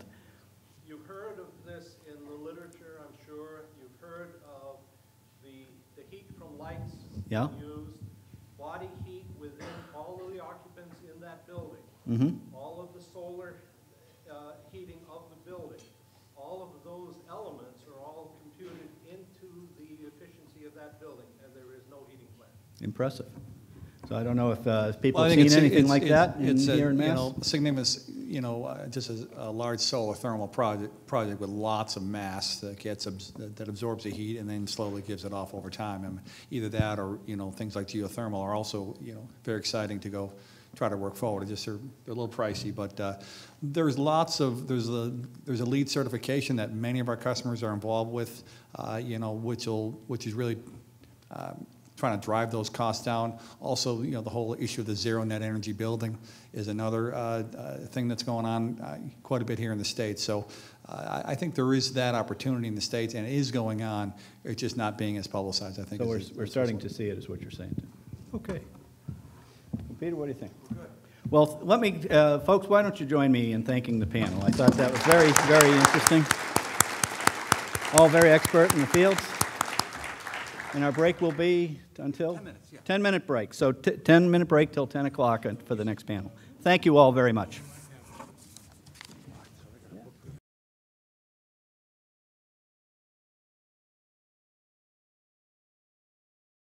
I'm going to introduce the moderator, and she'll take it from there. This program is the State of the State, the latest on Massachusetts energy programs. Courtney Feely-Karp is an associate at the law firm of Prince Lobel Ty, LLP. As Director of Policy and Regulation Affairs for Prince Lobel Renewables, Courtney counsels developers, businesses, and municipalities on existing legislative and regulatory initiatives. Her legal practice focuses on energy and clean technology, specifically in the areas of regulatory, administrative, and municipal law. With a specialty in renewable energy, she understands the complex state and federal incentives and regulatory programs and the financial and environmental benefits of the projects that she is working on. Prince Lobel Renewables is a first-of-its-kind hybrid project management and legal services practice assisting clients in all aspects of renewable energy projects and transactions. So please welcome Courtney Feely-Karp.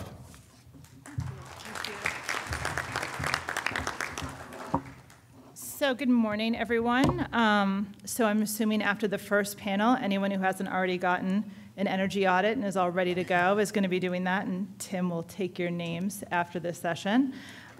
So we are moving sort of from the efficiency world about what can you do to save energy to the types of energy that we use. And so before we get to, as Peter said, this is what is the state of the state in the renewable energy world, I kind of want to build upon a little bit of, well, before we get to the now, where have we been, particularly in the last couple of years? So the journey that we have all been on in the clean energy industry since Governor Patrick took office has been nothing if not a interesting, wild, if sometimes bumpy ride. Energy has been a critical issue here in the Commonwealth. We sit, as we sort of heard this morning, at the end of a pipeline. We have no oil, no coal, no natural gas resources of our own that has resulted in historically high prices throughout the nation. As a state, we spend well over $20 billion annually on energy cost.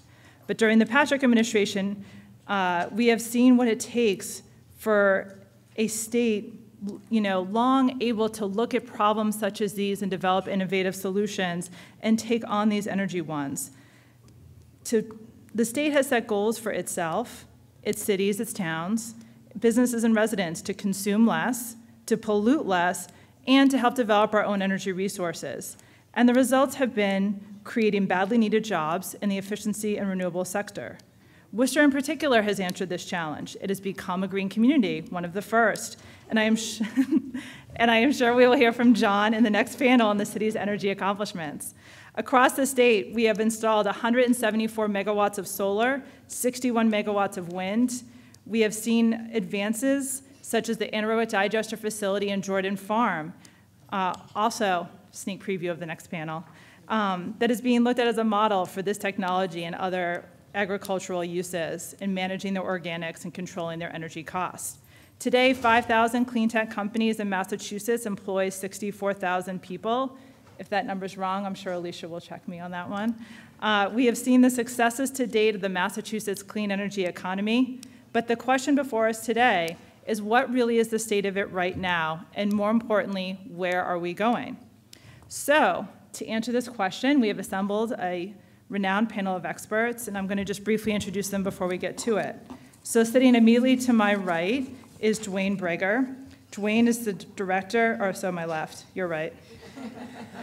Dwayne is the director of the Renewable and Alternative Energy Division at the Department of Energy Resources, a position that he has held for over 10 years. In this capacity, Dwayne oversees all of the policy and programs at DOER for clean energy, from the Renewable Portfolio Standard to all aspects of renewable electric generation, alternative fuels, biofuels, electric vehicles, transportation needs, to thermal solutions. As we will probably learn a little bit later, Dwayne has a secret passion for district energy. Dwayne and his team most recently completed a regulatory process adopting GHG greenhouse gas requirements for biomass electric units and are undertaking a review of their solar renewable energy credit program. Dwayne has a PhD in resource economics from UMass Amherst, as well as degrees from both MIT and Swarthmore. Next to Dwayne is Alicia Barton-McDevitt, who is the Executive Director and CEO at the Clean Energy Center. For those of you who are unaware of sort of the difference, the Department of Energy Resources is the actual state agency overseeing energy policy in the Commonwealth, and the Clean Energy Center is a quasi-state agency that is sort of the linkage between the state policy and the business community, the venture capital community, and sort of the innovation sector here in Massachusetts, and sort of implementing policies and making the business community understand what their options are and helping further those developments in the clean energy community. Alicia's been in that position since August of 2012 after serving as Deputy Commissioner for Policy and Planning at the Massachusetts DEP. At Mass DEP, Alicia oversaw policy and regulatory matters for the agency, including clean air, water, climate change, wetlands, and coastal issues, all aspects of environmental permitting. Prior to her work at DEP, Alicia worked at the Executive Office of Energy and Environmental Affairs, serving as Assistant Secretary for Environmental Review and Director of MEPA. After graduating from The Ohio State University with a degree in environmental science, Alicia earned a JD from BC Law School. Next to Alicia is Carrie Cullen-Hitt, who is the Vice President for State Affairs for the Solar Energy Industries Association, SEIA. She was previously president of the Solar Alliance, which merged with SEIA on January of 2012. Prior to joining the Solar Alliance, Carrie served as VP for Renewable Products for Constellation Energy. In this role, she developed programs and capabilities to help customers manage their business impact on the environment through greenhouse gas reducing activities, including the purchase of renewable power. Carrie holds an undergraduate degree from right here in Worcester, Clark University, and an MA from the School of Advanced International Studies at Johns Hopkins. For those of you who attended the first panel, you know our last expert, Tim Rowan from National Grid, who is the Director of Energy and Environmental Policy. Tim's prior positions are seemingly endless during his 30-plus year tenure at National Grid, including Director of Distributed Resources, Director of Product Management, Business Services Vice President, and Manager of Power Quality. Tim works in the regulatory arena to promote balanced approach to distributed generation issues, net metering, interconnection, integration of renewables, you name it, he does it. So thank you all for joining us this morning. So I think I just wanted to quickly have a couple of questions to kind of get the conversation going, and then we'll kind of open it up to all of you for your questions. So I know John right there mentioned that there was this law that just passed that went through quite quickly, and there were a number of provisions in this law that related to renewable energy development here in the Commonwealth. One that we sort of talked about that's probably the most interest to a lot of people is net metering. So one of the things that the law did was to increase the caps to 3% for public entities and 3% for private entities, allowing more people to access this incentive, as well as making some other changes. So this has been something that the renewable energy community has been talking about quite some time. What is the importance of this provision, and what does this mean for the future of renewables and possibly solar development specifically? And I'll kind of throw it to Dwayne and Carrie for you guys to start.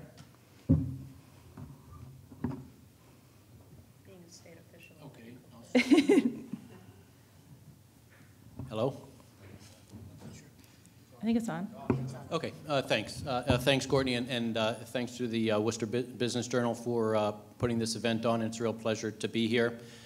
And as Courtney said, I'm the director of the Renewable Energy Division at DOER, so we certainly were the recipient of a lot of benefits and work to be done with the energy bill that passed in 2012, and very pleased to talk about that. Specifically with regard to net metering, which is a very important program in Massachusetts that really supports distributed generation, particularly wind and solar, but also anaerobic digesters and renewable energy on farms. The particular provision or expansion of the net metering rules passed in 2012, as Courtney mentioned, was the expansion of the caps or the amount of DG or amount of net metering facilities that the utility companies are required to accept into the net metering program. Before the 2012 expansion and back to the Green Communities Act, the caps were at 1% and 2% for private and public facilities, and that's for each utility has their own cap. So in some utility territories, that cap was that cap was being filled up, or at least the prospects of those caps were being filled up. Now the 2012 bill expanded that to be 3% and 3%. Basically doubling the amount of net metering facilities that can be net metered through each of the utility companies. Importantly, there is it really falls not to the Department of Energy Resources, but to the Department of Public Utilities to implement the rules with regard to net metering. So there's a lot of details that folks may be interested in further discussion with regard to definitions of public and private and the size of projects that are allowed under net metering, and we can go into that in more detail as the audience would be interested in. But at this point, it's one of the issues with regard to net metering was as the caps were being filled up, of how do projects know whether they're going to get into the net metering system before the cap is filled up. So one of the areas of work that's going on right now under the DPU direction is the development of what's called a system of assurance, so that projects can apply and get into the system of assurance and be assured that their spot will be safe for them under these two caps. And importantly, let me just add that for small projects, there was a decision that they would not have to go through the system of assurance. Those projects would automatically get their net metering. And is that 100 kW or? What's this? What's the size of small systems? The 10 and 25. Under 10 kilowatts. So it's particularly for the residential market, but also small businesses. Those projects would not have to be part of the system of assurance. So, Carrie, that was a lot of information. Perhaps maybe you can explain what does this mean for people who are interested in thinking about solar in their homes and businesses? Okay, so I'll do that, and then I do want to talk about the broader implications too. So the statute that was passed this summer and was just implemented, as Dwayne said last week, formally implemented by the DPU last week under emergency regulations, really allows, as Dwayne said, distributed generation customers to continue to receive net metering benefits, at least in the near future. For smaller systems, they are exempt from the cap, so it's seemingly endless to some extent. So that was almost a critical and essential measure that needed to be taken this summer. Net metering is a policy tool that's used in 46 states around the country. The application of that tool varies by state. Some states have caps on net metering. Some don't. Some states have caps on the aggregate amount across the state. Some have it by utility. Some have certain project restrictions. The calculation of how net metering is done varies by state. Here in Massachusetts, we would say that Massachusetts has done a decent job as it relates to net metering. As the amount of solar and other distributed generation penetration has increased over the past number of years, or the past few years, I should say, stresses on that system and the regulations have come up, and I'm sure Tim can attest to that too. Kind of the more applicants you get, the more details there are on how you assess those, and the rules become a little bit challenged because what were viewed as being rules that would apply to everyone for a small number of systems are now a lot of different variations coming into play. But net metering is a critical component of distributed generation policy. We are thinking seriously about what happens next already. So while this cap was increased this summer, there are already stresses on that cap. Chair Berwick, chair of the Department of Public Utilities, presented a couple weeks ago and talked about that some percentages will be reached, meaning we'll reach those caps fairly soon in probably the next 6 months, 12 months, year and a half. So as trying to be responsible participants in an industry, we're already thinking about what happens next as it relates to net metering. And more importantly, and critically, but far more challenging, is what happens with rate design. Because rate design is potentially a solution for some of the strains on net metering. How do we alter rate design to reflect the needs of consumers that want access to distributed generation, but also the needs of utilities who need that revenue to stay whole? So that's a whole other bucket that you might want to get into. But right now, I'd just say that this was a critical passage. This act was critical this summer, this change, because the Commonwealth won't meet its solar carve-out goals or its distributed generation goals without those increases that were passed this summer. So Tim, I'm sure you want to weigh in, but I'm going to ask you to speak a little bit more specifically, particularly the city of Worcester and the Worcester area generally. One of the things, and speaking from experience, my firm partnered with, is Ted here? There he is, the Hanover Theater to develop a solar project because the theater was not able to put solar on its roof and was thus, looking at trying to figure out what they could do to access these solar incentives, and was able to purchase solar from a solar farm located, a couple miles down the road. Can you talk a little bit about, National Grid's role in helping, how net metering makes that happen? Yeah, one of the neat things that we did here in Massachusetts that is slowly working its way across the country is actually what we call this virtual net metering, which is exactly what Courtney talks about, is the fact that you can generate credits at some location and then transfer them, within the same utility company to another customer. And there's lots of those projects going on. It's really exciting because that's where the benefits of net metering really can help lots of customers here in Massachusetts versus just the ones who have the size and wherewithal to actually install the systems. So it really has opened the floodgates in terms of the opportunity, and especially for the cities and towns. I mean, I'm just working on a project for the small town of Brookfield, Mass, where we're actually putting a 450 kilowatt array on our landfill with a developer, and that'll pay about half of our total electric bills. It's a small town town, but it's a small array. So it really works well in terms of providing those incentives and reduction of costs for consumers in those towns. Obviously, we need to recognize that costs don't come from anywhere. They're embedded in the electric bill. But just like the efficiency programs, it's social policy. It's important social policy. So we have to just recognize that those costs are part of transforming our economy from what it has been for so many years to a new economy going forward. So the stress of the system, the utilities have been having challenges to try to meet the demands, as I talked about a little while ago. The transfer of credits is always a little bit challenging in the first month or two, as if some folks are engaged, you can probably second that. But eventually, we do figure it all out, and things do work quite well going forward. And Alicia, do you want to chime in as well? Yeah, I do. Is this on? Okay. So just to kind of give the context for, Tim mentioned the floodgates, but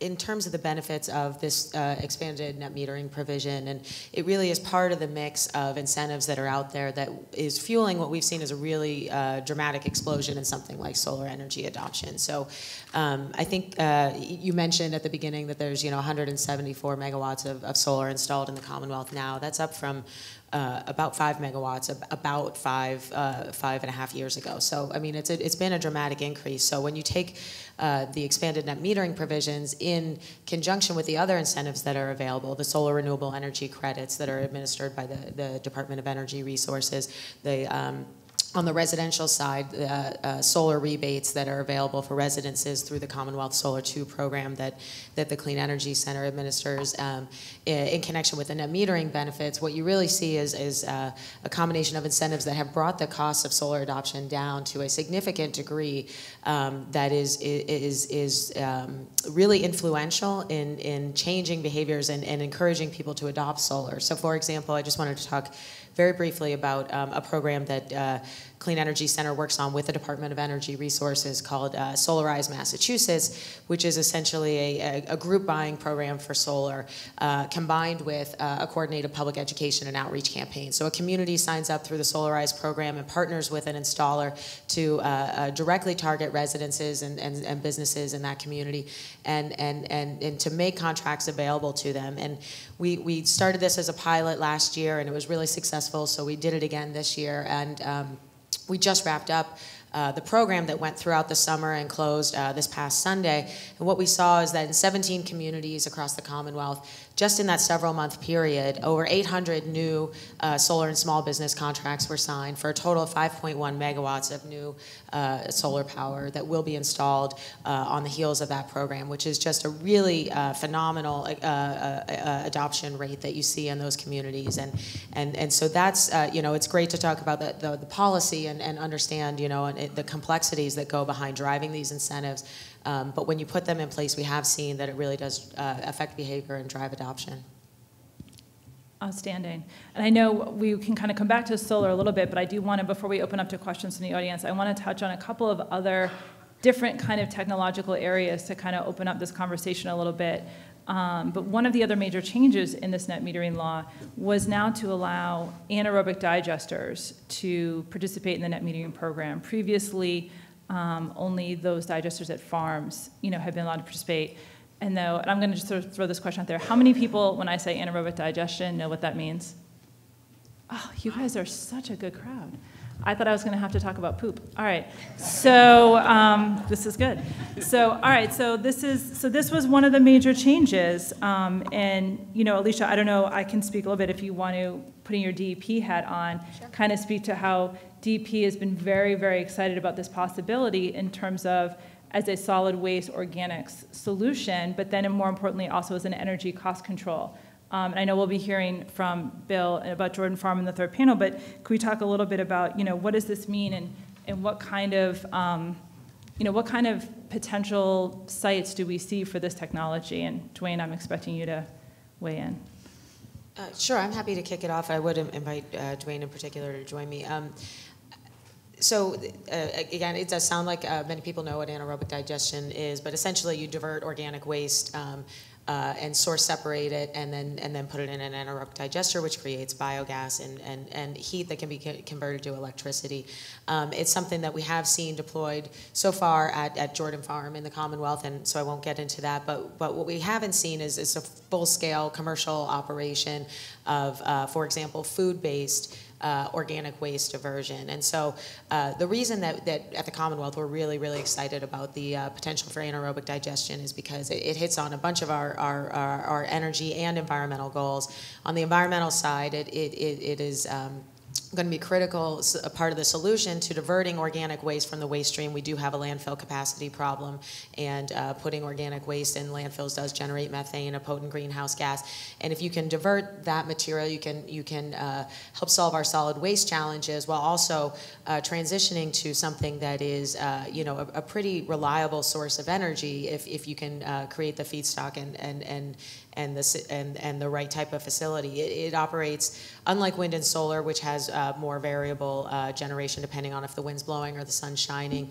Anaerobic digesters can operate almost as basically essentially baseload power if operated correctly. And so there's a huge potential for that. We are working closely with many partners in state government, the Department of Energy Resources, the Department of Environmental Protection, the Department of Agriculture, and the Clean Energy Center to do a few things. One is we've been giving municipalities feasibility grants to perform feasibility studies to find out whether they might have an ability to site such a facility, maybe perhaps working with a large organic waste generator, like if you have commercial waste generators, hospitals, schools, food processors, grocery stores, those types of entities that can provide a feed source, and then if you have an energy off-taker.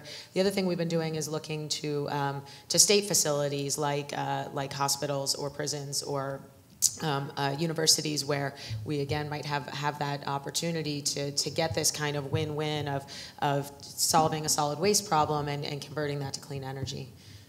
Dwayne, I don't know if you wanted to add to that. Yeah, I'll just add a little bit to that. And anaerobic digester is not a new technology and not in Massachusetts, but one of the first projects that was qualified for our renewable portfolio standard was the anaerobic digestion facility at Deer Island, which is substantially large, tens of megawatts. I'm not exactly sure how large, but certainly, but that's certainly a not so much of a replicable situation because we only have one big city, Deer Island. Particularly big city in Massachusetts, and one that's by far the largest municipal solid waste. Wastewater treatment facility in Massachusetts. But that's an example of anaerobic digester on a large scale. As Alicia was mentioning, what we're talking about more now is sometimes in combination with wastewater treatment facilities, sometimes in combination with farms, adding this organic material diverting it from the waste stream. There's now a goal, if not a commitment, of the DEP to essentially eliminate organic waste from our waste from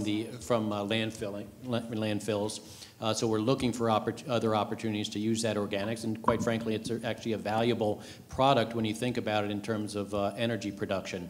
And particularly, as Bill may get into in the next panel, when you add organic waste to the food organic waste to the likes of animal manures or human waste for that matter, it's a real potent boost in octane or whatever to the anaerobic digester. So it works particularly well in terms of the breakdown of material and generation of methane gas.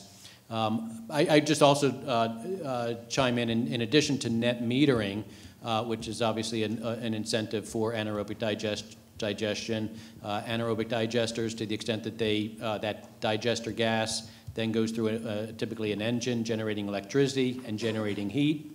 That electricity becomes available or becomes eligible to qualify for the renewable portfolio standard to generate renewable energy certificates, which provides additional revenue.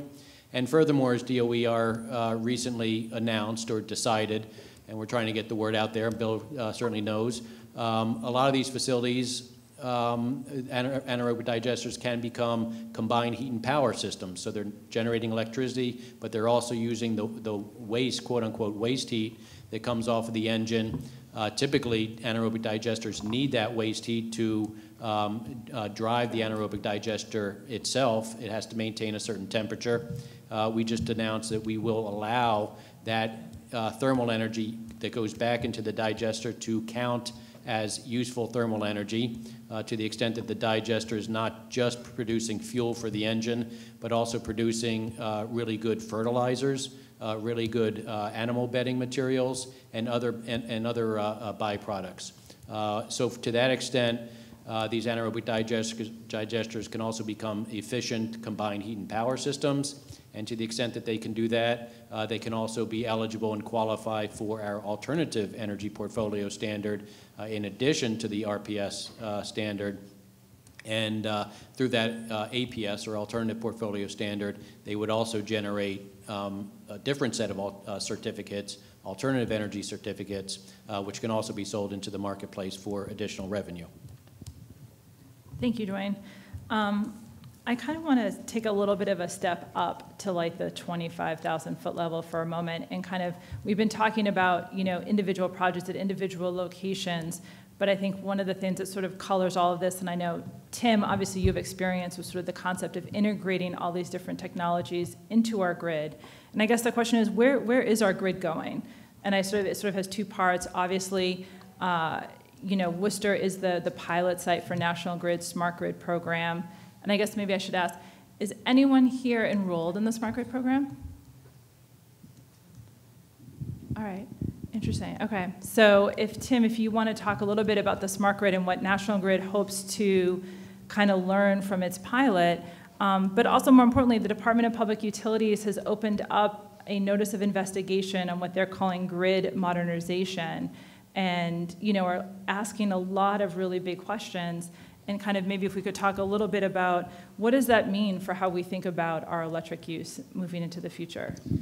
Well, I think if we first talk about the whole concept of, you know, distributed generation, whether it's anaerobic digesters, solar farms, or what it is, you know, currently under the current technology, we have to make sure when those are connected to the system that they don't affect the safety and reliability for any of the neighbors. So we're interconnecting those systems, and it works quite well and all the rest of it. So the next step, though, is there a way that we actually can integrate those systems so they become part of the utility distribution system in some way?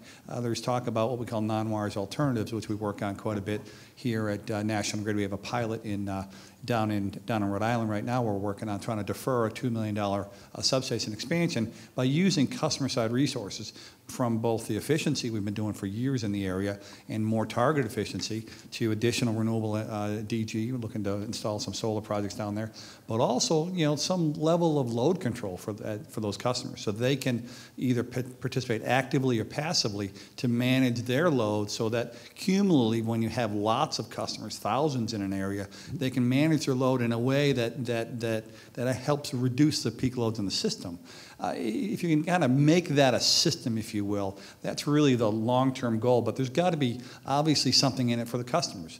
So you have to have some sort of basis of either some time of use rates or some peak period rates or something like that, that'll either drive customers' behavior so they'll actively participate, which I know for most of us in the room, except, you know, I'll actively participate because I'm an energy nerd, but the rest of the population really, you know, they might think it's interesting, but how long will they sustain that? Because when a utility looks to defer an investment in a substation, it's a 20-year piece of equipment we're not going to build. So if we're working with a set of customers in the area, and for some reason the load management that we had all assumed we'd get and we were getting initially goes away, we're in deep trouble out there. So the sustainability of that load management from the customers from day to day during a heat wave in the summer, and also from year to year, is really important. And looking at the diversity of the customers and their resources, specifically things like solar, which are intermittent on their surface. But in fact, if you have lots of systems in an area, you'll eventually get some diversity where you can always depend on so much of it being on the system at a particular time. We're not there yet, but that's where we need to strive to. So the grid modernization that we're working on now really is going to open up the door to a lot of that thing. Here in Worcester, it really is to kind of figure out from the customer side, what will it take them to engage? And more importantly, not the flash in the pan engagement of a day or two or three, but a long-term commitment to engage, to actually be part of this process going forward. Anyone? Yeah. I would just say that the department opening this docket I guess it was last week or a week before, which if you're a nerd, it's docket 12-76. I was super excited to read it. It'll be, I think, a lengthy process, but a healthy one. And it won't provide all the answers because some of the information just isn't out there yet. I mean, there have been a lot of studies done by folks like EPRI, or we have some experiences from other parts of the country or world. But, every locale is a little bit different. But there are some great questions that are being asked in that docket, and I'm sure we'll get a lot of good answers, such as rate design. How do you do cost recovery for grid improvements and smart grid things, which is a challenge we all face, who bears the burden of those costs. But I commend the state really for trying to take this head on. It's one of the only states right now that have asked that question in such a broad way, and I think with such a commitment to try to answer it. It's a nice thing to say, but it's actually really true that a lot of folks around the country are looking at that docket saying, good questions being asked. It kind of ties rate design to interconnection to grid modernization, and is there a way we can put all that together without having tons of information on the impact of more penetration with more systems coming online? So I appreciate your comments. I think it's a healthy dialogue, so we'll look forward to it. And Alicia, I don't know if you want to add anything here, particularly not just about the grid modernization, but in your role at the Clean Energy Center, are there other things the CEC is doing to kind of innovate this energy economy and kind of move to the next stage here? Yeah, sure. I mean, we've talked a lot about solar, and we could talk about wind, we could talk about anaerobic digestion. That's really only the tip of the iceberg. There is a huge host of new technologies that are either, coming into commercial adoption, joining, wind and solar. Anaerobic digestion would be in that category. I think solar hot water is another technology that we're seeing increased adoption of. We have a rebate program at the Clean Energy Center that's helping homeowners and businesses with hot water needs to reduce the cost of installing that technology that we hope, similar to solar, will help drive expansion and help that technology become cost competitive. But you can even go earlier stage than that. There's a lot of innovation going on and things around new technologies to manage energy that will be part of the grid modernization and energy demand management kind of conversations that all kind of play a role in how we use energy and how we get charged for it and how we understand it and how that affects behavior. But also, one of the things we do at the Clean Energy Center is go even farther back upstream in the supply chain to look at driving the next generation of renewable energy technology, whatever that's going to be, and focusing on working on the ideas that come out of our leading universities here in Massachusetts, like WPI and others that are driving new ideas, whether it's advanced battery storage or whether it's a new type of lighting design or a lot of activity around innovative technologies to treat water and wastewater while generating energy at the same time, and to help those ideas get some visibility and exposure that might help them get to the next stage of the commercialization. So, for example, we've made funds available to companies to fund pilot and demonstration projects. We have $1 million in funding available for that right now to try and help emerging technologies get that opportunity to prove that they work in the field and then go to the next step of commercial adoption. Courtney, can I just add one thing that we haven't had an opportunity to say as it relates to Massachusetts? And again, I work all around the country, and I think it's important to note that Massachusetts is a leader in this space. I mean, we're a small state with a few million residents. I mean, relative to many other states, we have a very small population. So I work in Texas, too. And there's not a lot going on in renewable energy in Texas, despite the fact they have ample resources and things like that. That's probably going to change pretty soon, but you know, just because of our size doesn't mean we're not a leader, and we really are. And it's easy for us to say that sitting here in Worcester, but I actually see it around the country. And there are a few other states that obviously California and New Jersey and some other states that are clearly in a leadership role as well. But the important takeaway I have for Massachusetts is the administration and the utilities, et cetera, have been very clear about what the goals are. I mean, how we get there might vary a little bit, and we have to tweak and turn and add net metering caps and add anaerobic digestion, but the goals have been very clear to date with the passage of the Green Communities Act. They were set again, you know, some tweaks to that were made this summer. Now we're thinking about what happens in the next 2, 3, 5, and 10 years.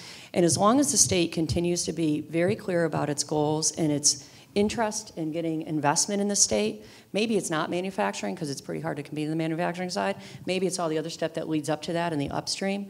That's people look at that and see Massachusetts as a leader.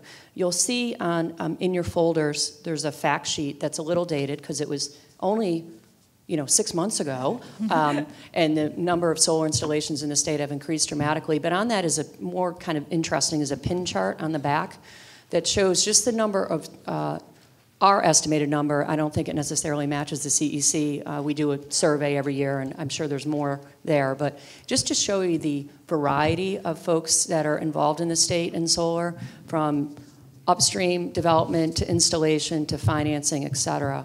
So I know you want to drill down, Courtney, into the mechanics, but the fact that we have fairly clear goals and an administration that's committed to those goals and a legislature that have supported those with implementation strategies is pretty important, and we need to continue that. So. Let me just add one comment that I think is important for people to recognize, particularly given the first panel on energy efficiency, and really appreciate Carrie's comments with regard to the leadership of Massachusetts in renewable energy, in our solar program, in our seminal sort of work in good biomass policy and other areas. But it's also important to note that Massachusetts was, for the second time in 2 consecutive years,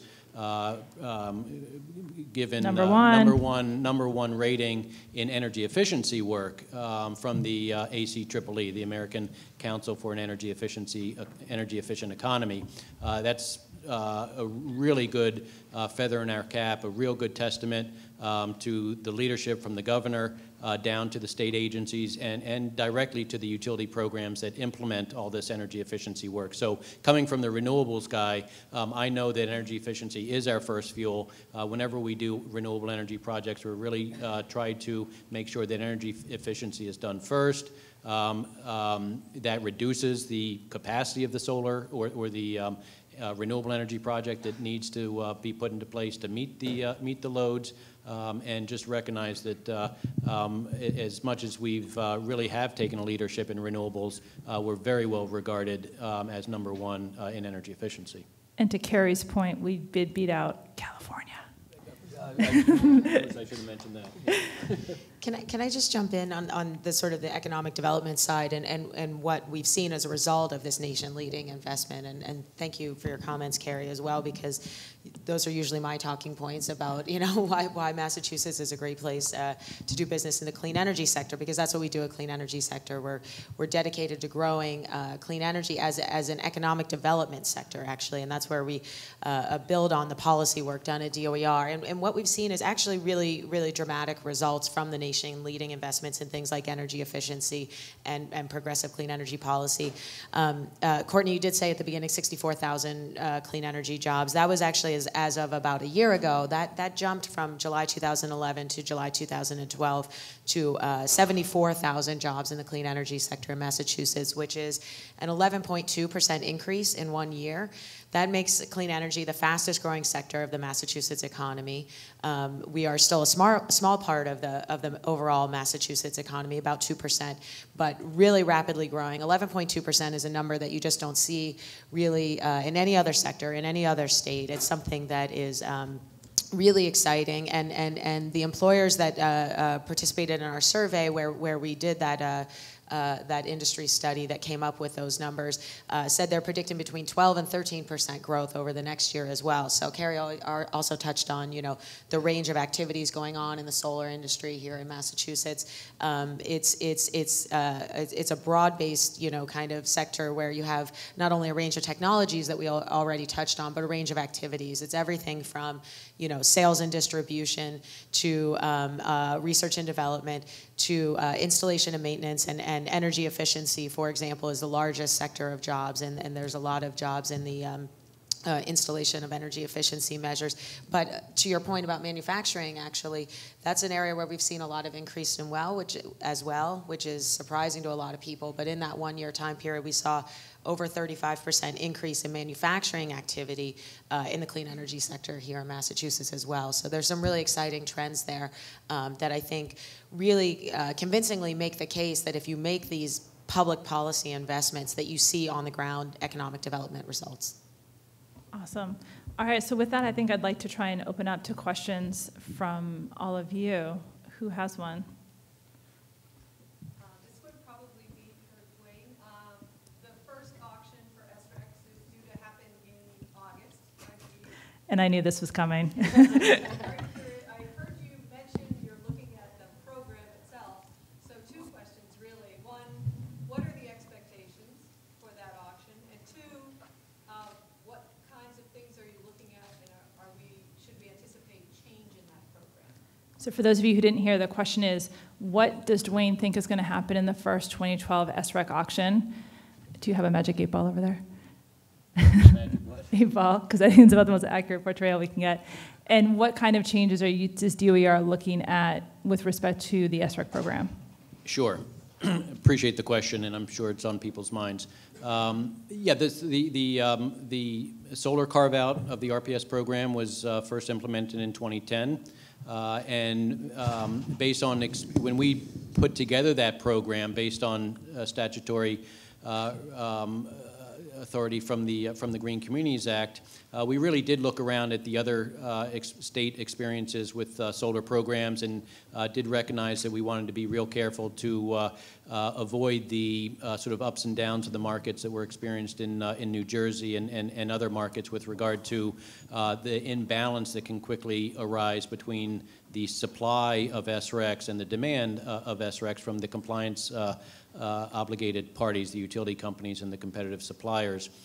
We did not have authority to require the utility companies to engage in long-term contracts. So we did come up with what we think is quite innovative but effective design of our program, whereby through the formulas that are in regulation, so they're transparent to everyone, there is an adjustment that goes on each year with regard to what the compliance obligation is in the following year. And that formula basically looks at growing the solar market at essentially a 30% growth rate each year, but then adjusts that growth rate depending on whether there was an undersupply or an oversupply. And furthermore, we provided, and somewhat interconnected with that, is a mechanism that's referred to as the solar clearinghouse auction mechanism, whereby in a year of an oversupply, and keep in mind that for the first two compliance years, 2010 and 2011, there was shortage, and somewhat substantial shortage in the marketplace, so there was no need for an auction. So it's only in a year of an oversupply, which is for the first time predicted, and I'll say is highly likely to happen for the 2012 market. And so for a year where there's an oversupply, where we have seen such tremendous growth that there will be an oversupply in 2012, those generators, those solar projects that are unable to sell their SRECs, there is a mechanism whereby those SRECs can be deposited into this auction account, and then there's several rounds of an auction whereby they are sold at a fixed price, returning that price then to the depositors in that auction account. Now, we have full confidence that this mechanism will work, but it's also very clear that it's not a contract, it's not a guarantee. What we refer to it as an assurance that this price will be provided to the depositor, or in the case that the auction goes through the various rounds of the auction and never does clear, those SRECs will be returned to the depositor, and those SRECs are eligible for compliance in the market for another 2 or possibly 3 years. So it's still an asset that solar owner would have and can sell fairly rapidly into the market into the next year or any of the next 3 years. That being said, we have announced back in August our intention to do some revisions to the regulation pertaining to the solar carve-out, and the 2 particular items that we're looking to change is one aspect that is we're not really talking about here in the auction, but something that we've agreed to with stakeholders well over a year ago, and it's currently in guideline, but we're going to be incorporating into the regulation a forward price curve, a forward rate curve for the alternative compliance payment rate. That provides a ceiling price, but one that doesn't, prior to that, it was left to DOER's discretion to possibly reduce that price. Now we'll put into regulation a fixed forward price schedule. But the more important revision that we announced was a modification to the formula in which we calculate what the compliance obligation will be for the following year. And what we've looked at in detail is that, and I don't want to get too much in the weeds because it quickly goes into the weeds, but within that I think you're there, Twain. I'm there. Within that formula, as I mentioned, it's a base growth rate of 30%.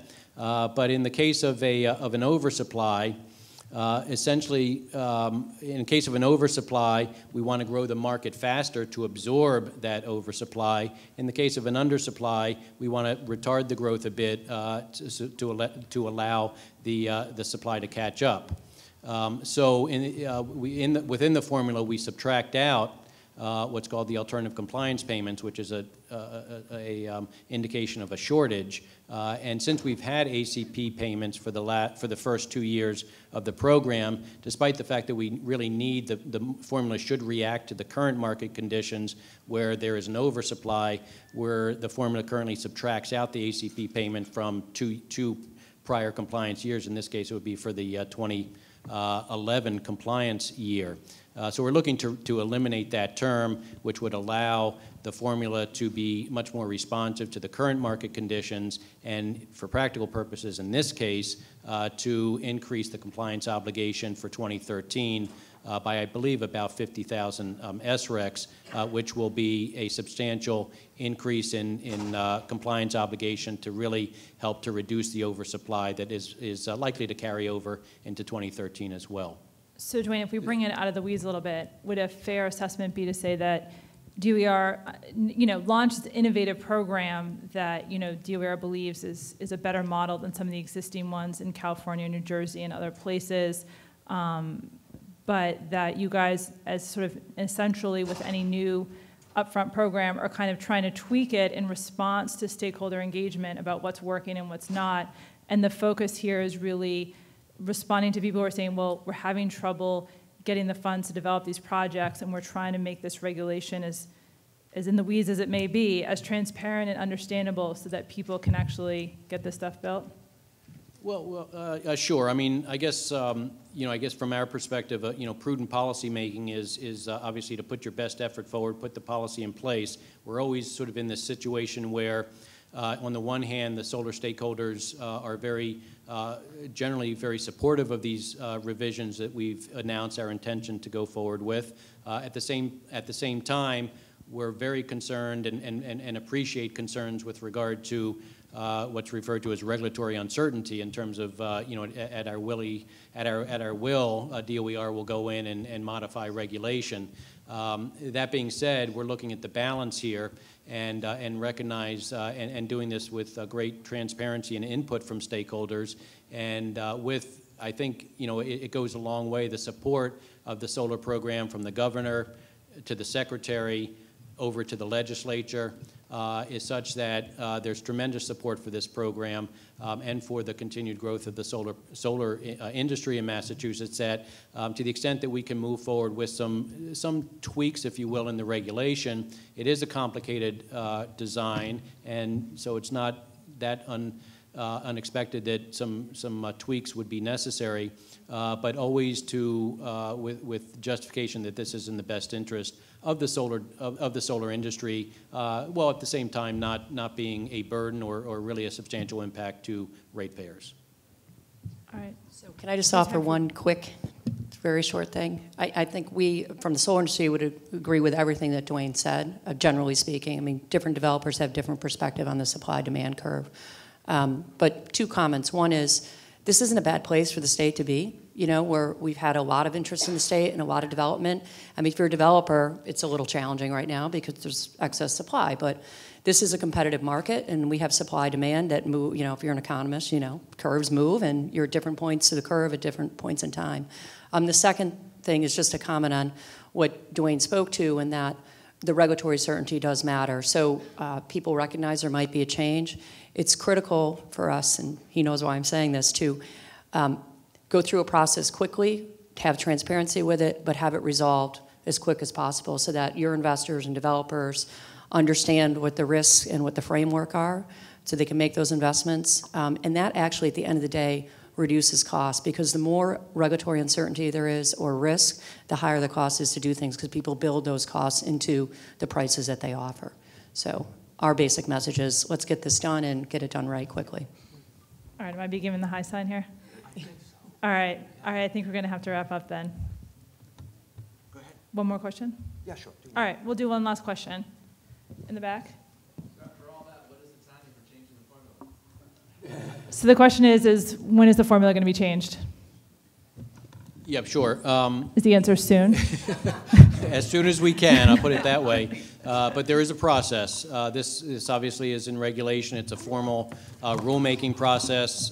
There's some schedules that need to be adhered to with regard to that rulemaking process. But I will say that it is DOER's expectation and hope that we'll be able to put out a draft rule or draft revisions to the regulation, which is the beginning of the rulemaking process. I don't think that's going to be able to happen in November, but we do fully want that to take place in December. The rulemaking itself then will probably have a 3 to 5 month time frame based on Massachusetts rules about this process. There will be, as required, public hearings, public comment opportunities, so we encourage everybody to consider engaging in the process. But the key need really here is to have the new regulation promulgated in place well before the beginning of the 2013 trading season, which begins in July, and we certainly anticipate fully meeting that well before that time frame. Thank you.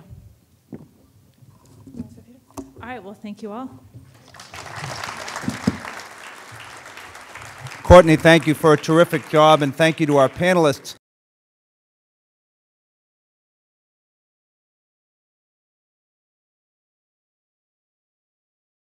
This panel is a little bit different in that we're going to have presentations from each of the three of them, so we'll be sort of switching off, and folks will be given control of the projector and some slides.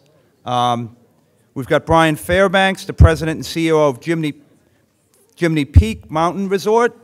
John Odell, the Energy Efficiency and Conservation Manager of the City of Worcester.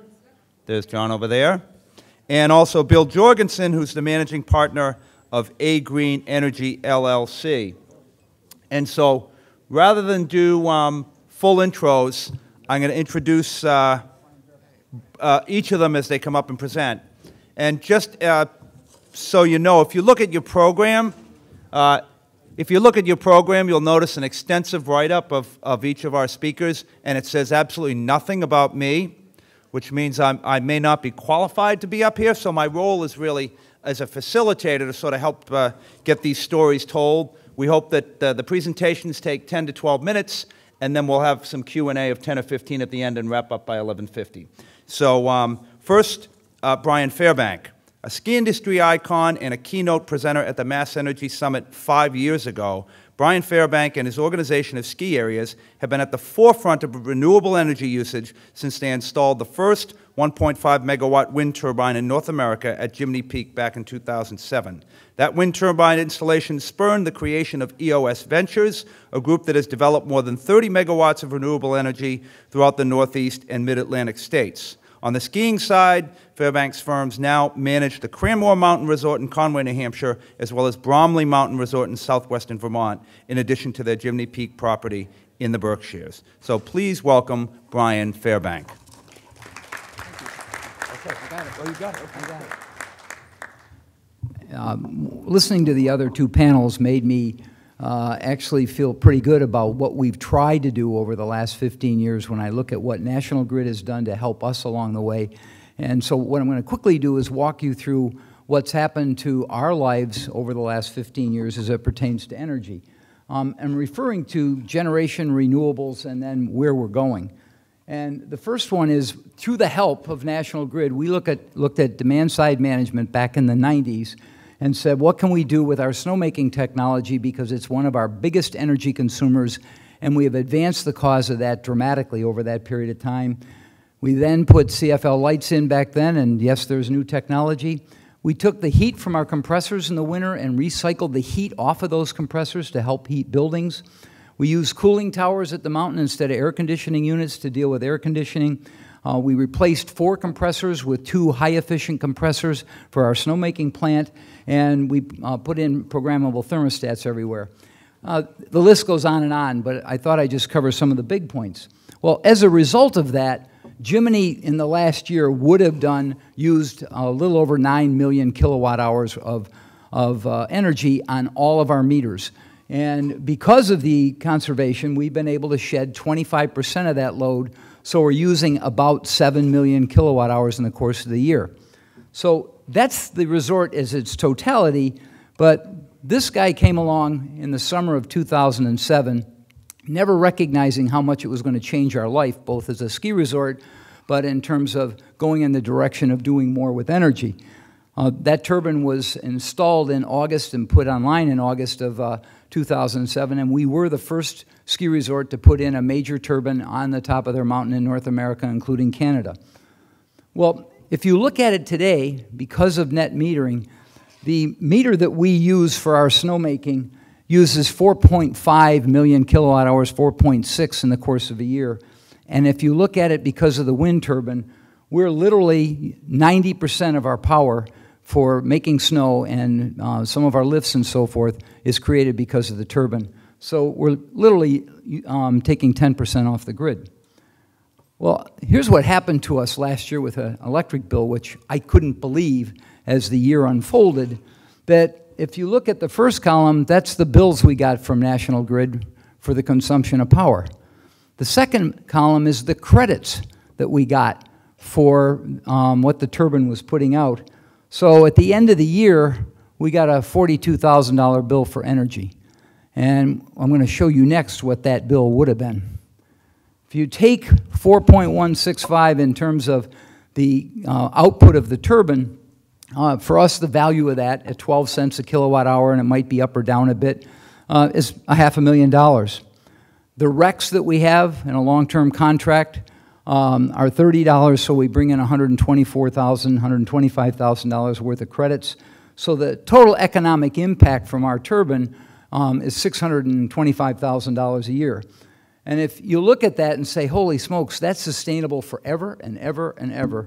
And we've had very little downtime with our turbine. I can also tell you we haven't killed one bird. So whatever you hear from everybody out there, and we haven't thrown any ice either, and by the way, there's a whole bunch of new ice technology coming out from General Electric. But there's a bigger story that happened as a result of Zephyr, the name of our turbine. And that was, we created a company called EOS Ventures. We got really kind of passionate about the whole renewable energy business, and so we worked with putting 3 turbines on Vinyl Haven Island off the coast of Maine with a gentleman named George Baker, who was a Harvard Business School professor taking a sabbatical to try and make that happen. And it was quite a challenge to get those turbines out on barges, get them up. It was 12 miles out in the ocean, and they are performing magnificently. Then a project that had been stalled in our valley for probably 10 years, the Berkshire Wind Project, and due to some communities at this end of the state, it got purchased by them, and we assisted them in many aspects of getting the project up and running a year ago. And it's 15 megawatts of turbines, and so in our little valley, there's a total of 11 turbines standing there, and my home is right between all of them, and I can hear them more on a day when the wind's blowing with them as opposed to coming the other way, which is really surprising, but it is not an obnoxious noise. Maybe I'm prejudiced. But if you look at that, we really have gotten behind wind, unfortunately, due to the permitting and somebody putting a postage stamp on trying to stall you. It really has become difficult to move forward just because there's so many factors that can come in to stop you as a developer to put a wind turbine in. Fortunately for us with our wind turbine, we had a banker who was willing to go with us. It was a $4 million investment. We got some money from MTC to help us, which was $600,000. But I still had to go to the bank and sign a note for $3.4 million to make it happen. And when you look at those kind of dollars and multiply it times 10 or 20, and today they're more costly to put in, it really makes that part of the business for us as a renewable say we got to go another direction. So what we did a few years ago is we did go into putting solar systems in, and we were able to get SRECs to be able to help this. And we put them in Connecticut and Massachusetts, but we also worked diligently with the state of Vermont. And Pownell, Vermont is 12 miles north of Jiminy, and we were in a lottery. It was actually drawing names out of a hat for what they were trying to do to stimulate more solar in the state. We actually got drawn out of the hat and pursued a project that's 2.2 megawatts of solar. We did all the development, all the interconnection agreement. We literally had to get a bow on it, and then we found a company in Spain that came in and bought the project. That project will go online 2 weeks from now. So it's a big project. And we've been working with some projects in Berkshire County that are all 2 megawatt projects. One of them is at Jiminy. And if the project at Jiminy, and we're actually in trying to get our interconnection agreements understood and what the cost of those will be, it will give another 2 million kilowatt hours of power to Jiminy, so you can see we're going to even further shed load off the grid.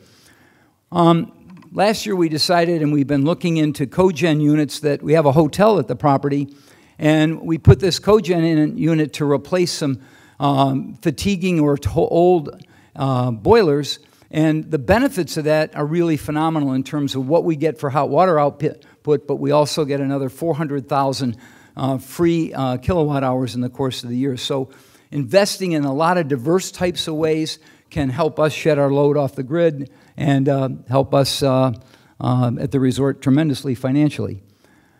We've so far participated in 25 meg of renewable energy, and we've got 16 meg on the drawing board, so to speak, in various states. And depending on what happens with various financing opportunities, buyers and their appetite for further projects, we've taken the position we are not in the position to do $12 million financing on a project, but we recognize some of the bigger players out there really don't have their troops on the ground to be able to deal with all the local issues that happen. They want us to get that done for them, and then they're able to come in. So it is a great partnership if you find somebody that says, holy cow, we really want to put a bunch of projects together.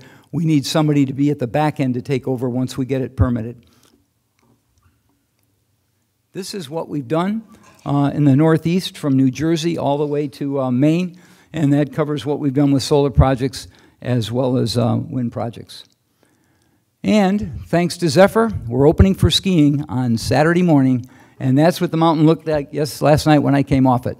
And so snowmaking, ski season's here. Have a good one.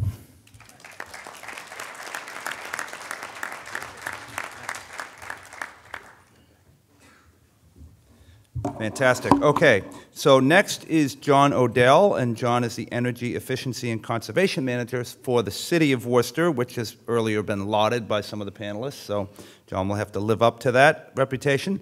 John is responsible for managing many of the city's green initiatives, including its ESCO project with Honeywell International, Green Community Sub-Grant and Outreach Program, grant programs, energy contracts with utility and other energy providers, renewable installations and REC purchases, research and grant writing, and all energy-related community outreach partnership efforts. Before coming to Worcester, in 2009, John was the Energy Services and Communications Administrator for the town of Concord in Massachusetts for the municipal light plant. And while in Concord, John was recognized with the American Public Power Association's 2005 National Energy Innovator Award. So please welcome John Odell.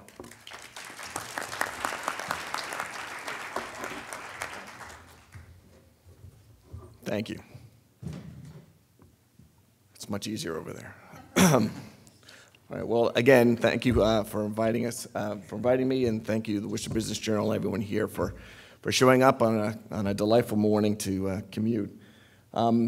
What I figured I'd start with is a shameless plug about some of the things we're doing in Worcester proper. We've talked a lot about how Massachusetts is sort of out in front and leading the way on this, and we'd like to think here in Worcester that we're kind of out in front in the state. And here's a few highlights as to some of the things we've done. I should have said executive summary at the top. It was a very long list. It took me about at least 3 minutes to cut it down to here. But I wanted to walk through just a couple of these things. The second one on the list is the Worcester Energy Outreach Effort. I want to point out that if any of you guys are interested in both, if you live in Worcester or work in Worcester, that you should check out that site. We have a lot of things going on that you might be interested in, not least of which a pilot program to supplement the great work that the utilities are doing for homeowners. But I highlighted the one I'm going to talk about here, which is a project we're doing with Honeywell. It's a performance contract, and that's across 92 city and school-owned buildings. Oh, wrong way.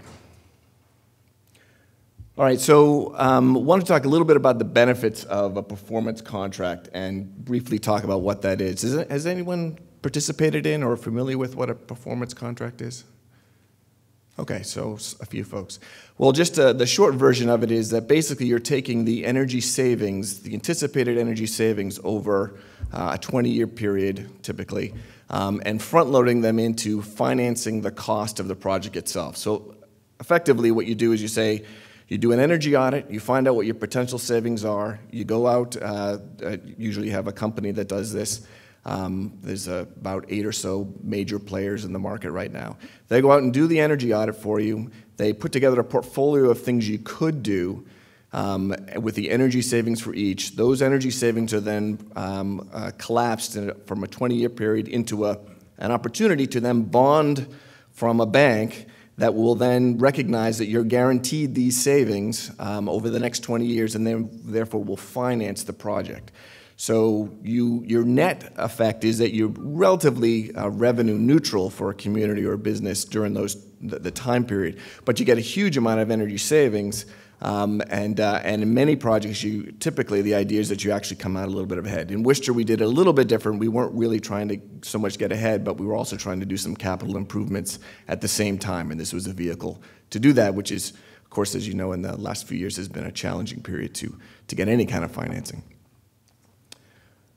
So the net benefits for this are we're looking at about $1.4 million reduction in energy costs each year, which reduces our carbon emissions by about 6,000 tons annually, which is about a 20% reduction across the board. The project is expected to be completely online in 2014, end of 2013. A side benefit, but they should not go unnoticed, is that it's a job producer. It isn't why we did it, but as a part of it, there's a lot of work that gets done in here, a lot of contracts, subcontractors involved in this, a lot of trades in the energy efficiency business. So this is another benefit. And lastly, as I just referenced earlier, is it's leading by example. I mean, if we're going to encourage folks to do it, we got to get our own house in order and do it as well. So I talked a little bit about how it works already. We've completed the energy audit, and what happens here is that there are, in our case, there were 11 different energy conservation measures that you could do, and that includes everything from HVAC, heating and ventilation and cooling, lighting, envelope work, control work, water, and renewables. So a couple of the highlights of what this is. We talked a lot about solar here. We have a component of solar. We're doing 2 projects here. As you can see up here at the Technical High School and the Sullivan Middle School. We're also, and this will be probably the longest term benefit for the city, is we're actually going to be starting getting control over our energy use of our 50 largest energy using built facilities. That's huge. It really is probably the best and most important thing that this project will produce. The only way you can really get control of your energy costs and the efficiency that goes with that and all the sustainability that goes with that is if you know what your actual energy use is, and not just on your monthly electric bill, which is traditionally what we go with. But this allows you to get the real-time data that allows you to do load shedding, load shaving. It allows you to do better net metering arrangements. It allows you to integrate your system in such a way that you can actually go out when you buy electricity or natural gas. You can make yourself a better customer for the utilities or the competitive suppliers. All that will be available to us once we get this online, because then we can actually show folks exactly what we're doing and how we can then benefit from that, which of course benefits the taxpayers as well. And then we're doing, and then I mentioned briefly about the capital improvements. So 7 boilers and 5 chiller replacements that were being done. Boilers and chillers, and as many of you already know, are not typically the 3-year, 5-year payback items, even with the incentives that are out there. But in our case, we were able to wrap these in because the savings of other better performing projects allowed us the capital to do these things which we needed to do. So issues or concerns, I thought, a lot of time you talk about these things, and anyone who's gone through a performance contract can vouch for me. I'm aged. The process of this took about 2 years in contract negotiations. It aged me about at least 15 years. It was challenging, and my wife will attest to that. It's expensive. It's not the cheapest way to go. All things being equal, you'd be better off if you can knock these things off individually and on your own. Hiring a third party means you effectively have a middleman you have to pay as well, and it doesn't come cheap. And as I mentioned, it's time-consuming because it's complicated. These guys know what they're doing. Typically, if you're in a business or for a municipality, you don't, or you only have a limited knowledge of this. And so this was a challenge a learning curve challenge to get up to speed on this. It's important. There have been some stories, I'm sure you've heard, back in the 80s, 70s and 80s, where this kind of project went gangbusters and was actually effectively shut down because of lots of problems and savings that weren't realized and all kinds of issues. The newer version of this is better managed, I think. There are better regulations in place, but still, it's a challenge. So that would lead to the question, so why do we do it in the first place? And as I hit on it earlier, but probably these are the 4 main issues. It saves us money, saves resources, gain control over how the city municipal facilities use energy, and last but by no means least, it builds credibility. We're trying to do a lot of things in Worcester in terms of energy efficiency and renewables. And if you don't practice what you preach, people tend not to listen too hard. But if you can actually say that we're walking the walk, and why don't you do it too? I mean, if the city government can do it, everyone should be able to do it, right? And that, you know, what's that phrase? We're here from the government. I'm from the government and I'm here to help. And then, you know, they look at you funny and then you say, but really, look what we did. And so here we are. So, whoop, wrong way again. You know, it's got 2 buttons, and that's twice. I pressed the wrong one. So that's basically the summation of it. Again, last thing I'll mention is that this is sort of one of a bunch of stuff we're doing in the city. I really do encourage you that if you're interested, either to call us directly or to go onto the website and take a look, because lots of stuff that can benefit you directly or to put you in touch with folks that can. Thanks very much.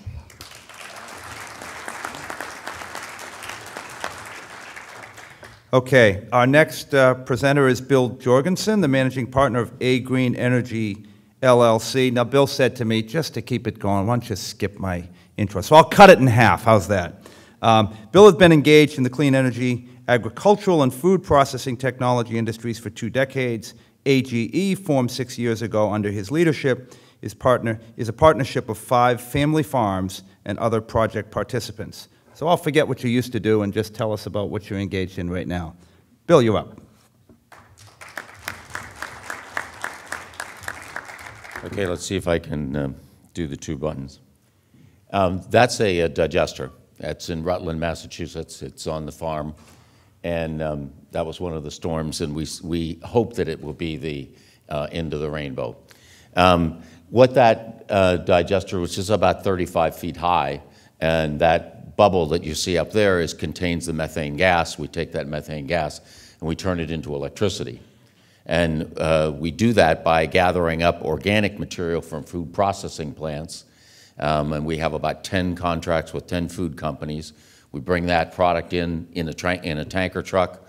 We unload it, we mix it up with the manure, and we make electricity 24/7 if all goes well. 85% of the time, it's gone well. But we are in a real learning curve. This is the first digester in the United States that takes as much organic material as we do and mixes it together with manure on the farm. And then what you end up with when you're left over is that you end up with what we call effluent or fertilizer. And we turn around and we use that fertilizer on the farm. And we just got our results back, and we doubled the amount of hay that we produced from one year to the next by using this, and we used no chemical fertilizers. So not only do we get more production on the farm, and the whole reason that we started to do this was to keep the family farms in Massachusetts in business. My 5 family farmers are 3rd, 4th, 5th generation farmers, and my objective is to see to it that the 6th, 7th, and 8th generation is able to continue to farm there. And that's why we did this. Now, my other part of my background is that I come from the food industry.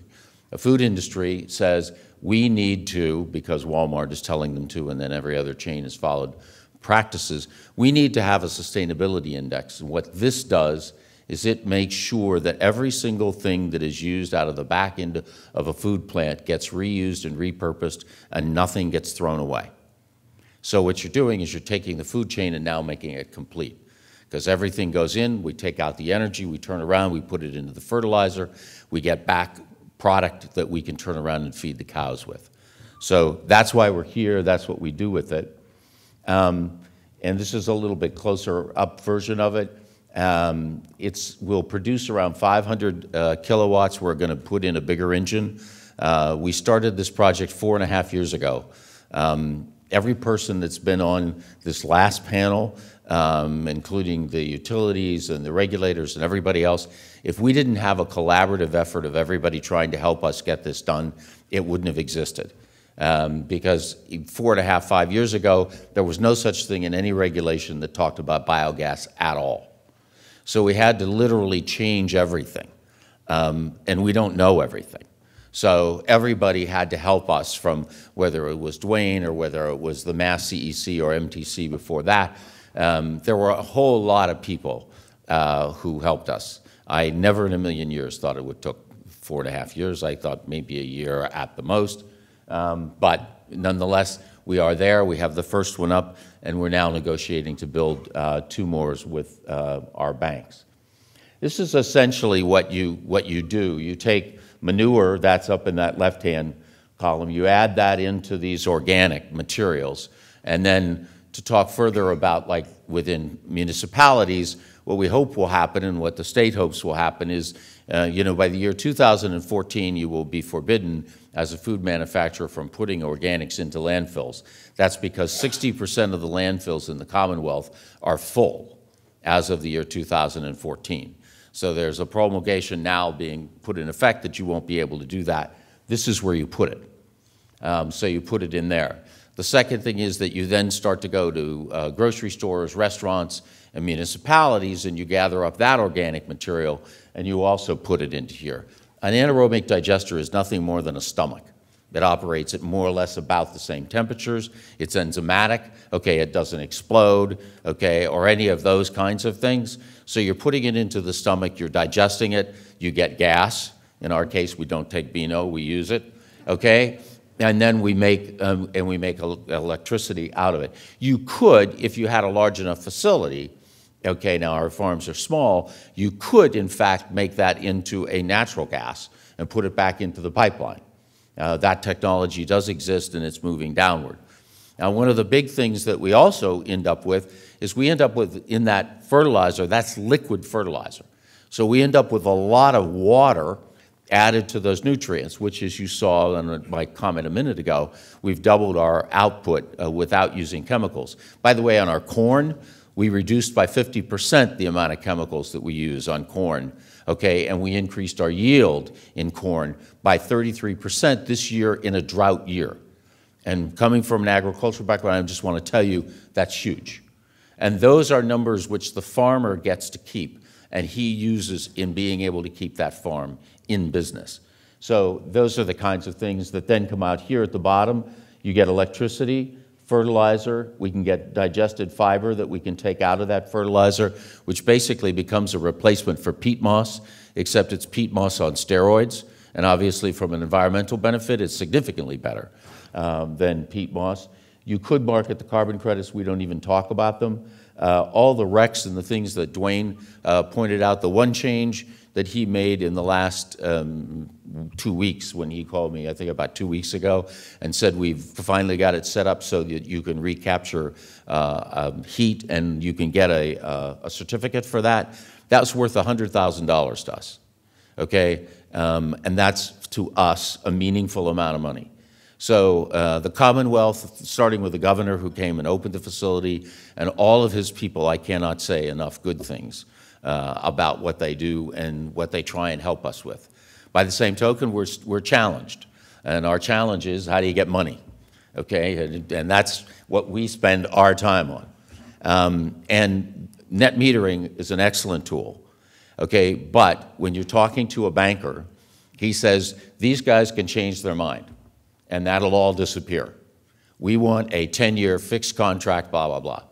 The state knows this. And we're having contests. Yeah, well, actually, it is a contest. But we're having conversations about how can we then make this into a contract which can work out, which I am currently in the middle of with one of the largest international banks, because we've now gotten people of a scale and size to be able to look at the ventures. By the way, this is also the prototype for the entire dairy industry in the United States. So I happen to sit on a task force, blah, blah, blah, for the dairy industry. So everything, when we talk about Massachusetts being first, and believe me, we are no place close. We aren't even in the list of the top 25 dairy producers in the United States, and yet we are used, okay, as the prototype of how to do this for smaller dairy farmers through all of the things that are being done here. Now, when we look at all these other things later on, we hope to be able to get into transport fuel and being able to produce raw gas, and comments have been made about that earlier. And I have to say that, you know, over time, there were a zillion details, and Tim alluded to those from National Grid. The National Grid people have been great partners for us to have. And whenever I get in trouble, I go to Tim and say, you know, I need X, or something goes wrong, or whatever. We're the first in their system. Okay, they've got a great automated system, but there's nobody like us, so somebody has to do it by hand. But they're doing it, okay, in order to make it happen. So, you know, they get a lot of crap sometimes, and, you know, I probably have delivered a couple of loads on my own, but nonetheless, you know, I also want to give them credit when the time is due, and it certainly is due.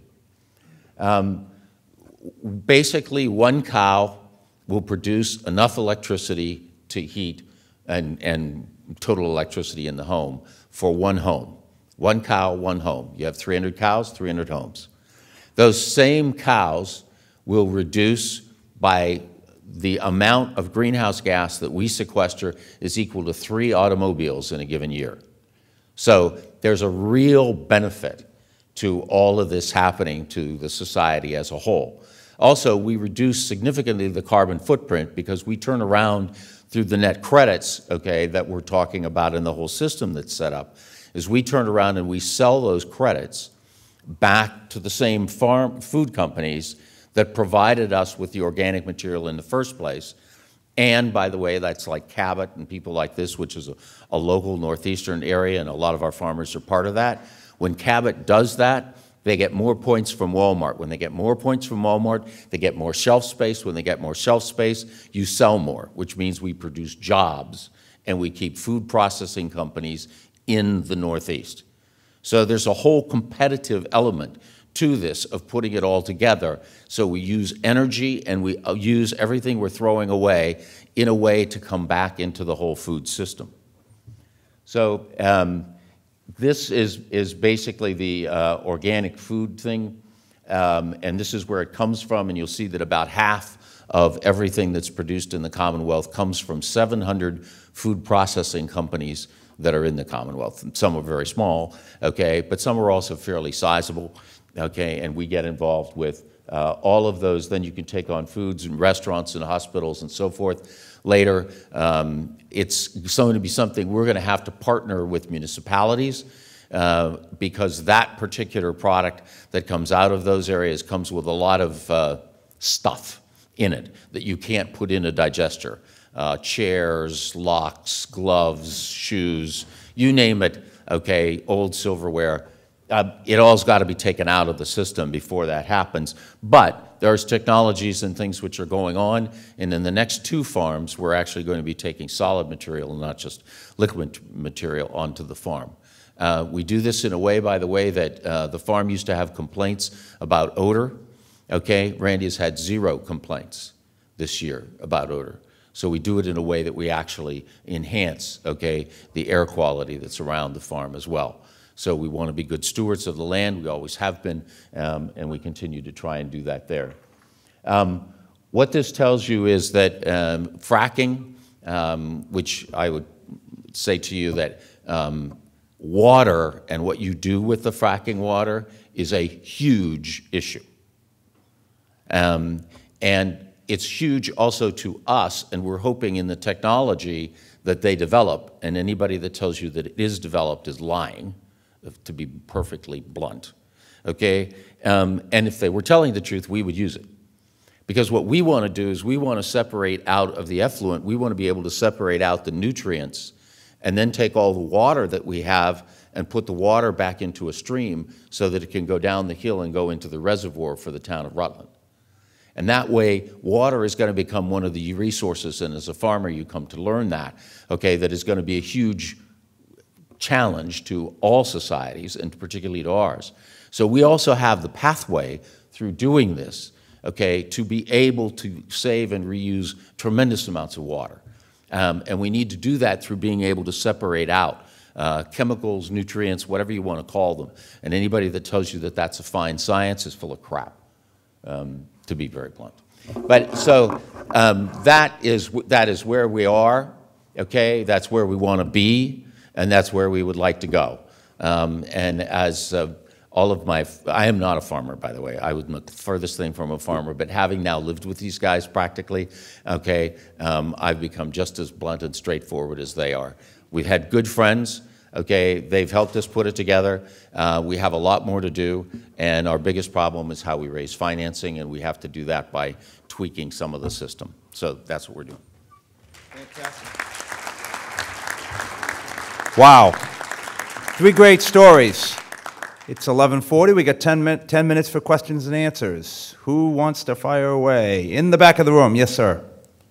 Clarify these, managing these organic waste streams in terms of what the legislation is known to be doing soon or will be doing soon in terms of landfills versus incineration, disposal, shredded garbage disposal down the drain. And then we make a comment about incentivizing food waste outputs as an energy fuel given its potential commodity value on the market.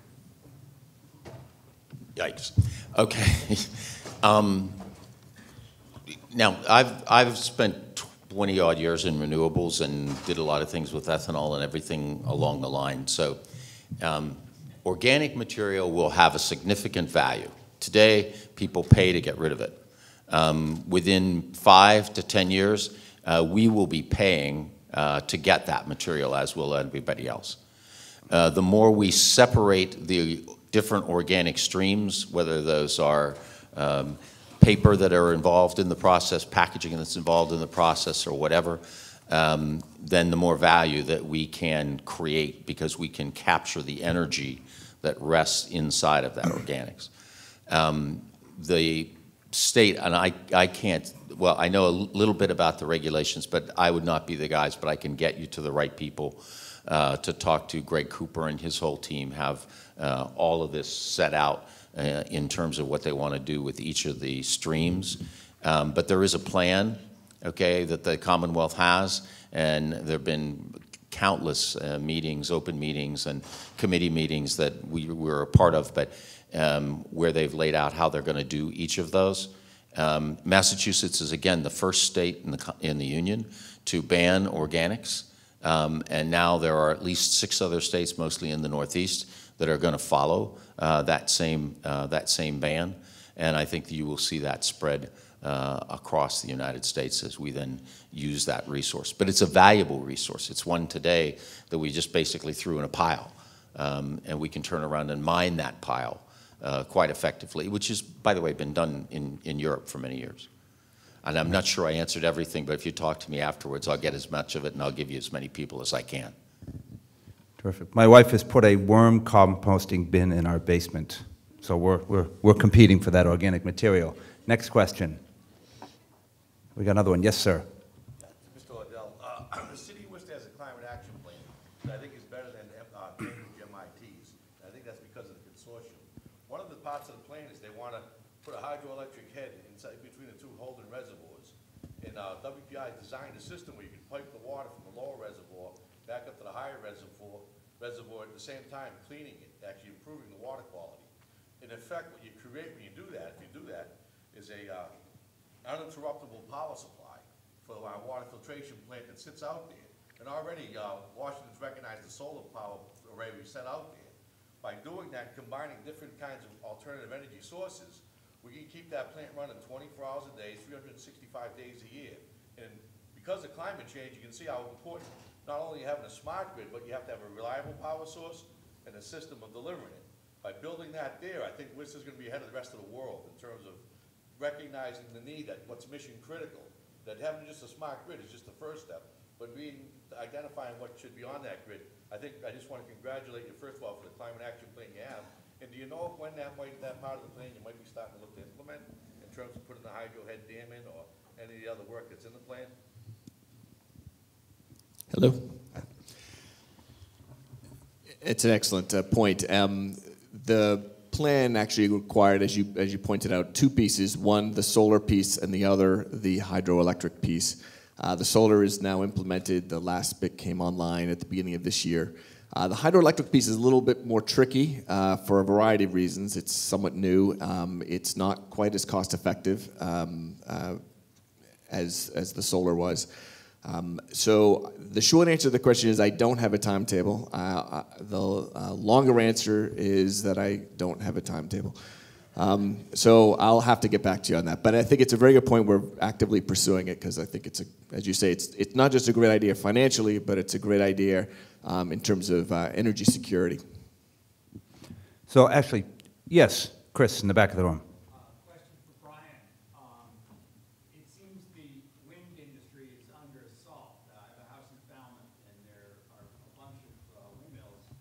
Can't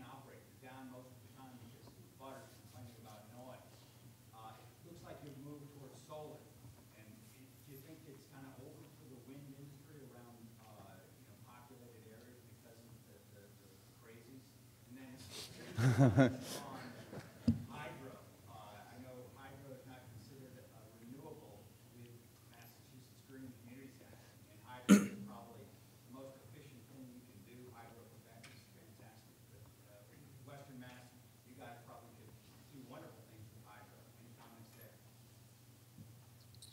Can I leave?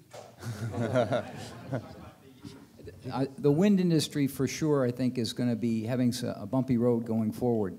And we have not given up on it. There's a couple projects that may come to fruition in the next 18 months, but for sure it has shrunk. The unfortunate part about noise, which is probably the biggest thing that you have a difficult time arguing with, if somebody is sensitive to it, it's a real issue. In terms of hydro, there is a big project called Bear Swamp in the Berkshires that takes water to the top and brings it down, and actually created another industry, if you're not aware of it.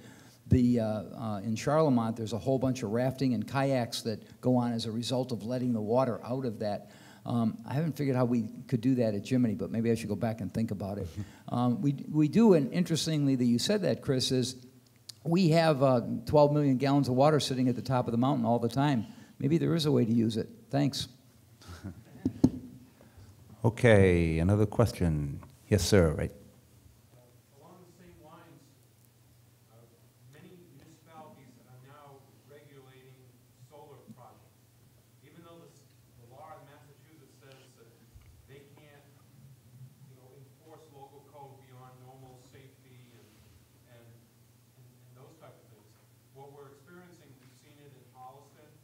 We have a project right now in Westboro that's under the wire, but Westboro has passed rules regarding solar that are stricter than would be if we wanted to develop an office building, let's say, or industrial. They banned all larger scale solar projects in any area zoned residential. And then in commercial areas, industrial land which we own, we couldn't build our project right now based on the proposed regulations.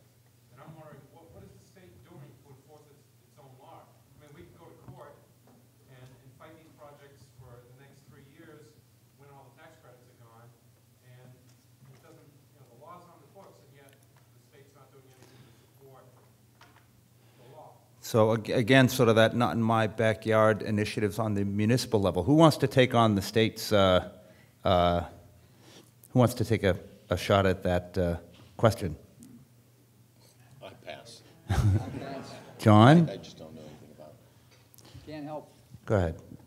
Yeah, what you're talking about, I am distantly familiar with the issue.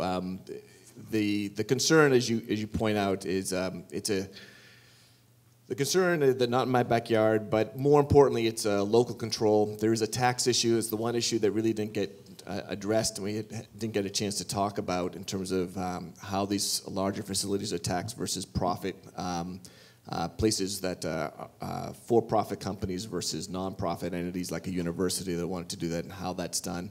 There is some discretion at this point in terms of how the law is interpreted on that particular issue. And in terms of local control, the cities and towns have always stated that that the law allows certain ordinances to be passed that allows them to affect the state regs. How that's interpreted varies, of course, from town to town, city to city. It's a fair question. The state wants to work with municipalities, so I think that's part of the answer is why they're not enforcing is because there's or looking to enforce a particular interpretation of that. The cities, of course, and towns have a different interpretation of that. They want to make this a partnership, so a confrontational approach obviously inhibits that.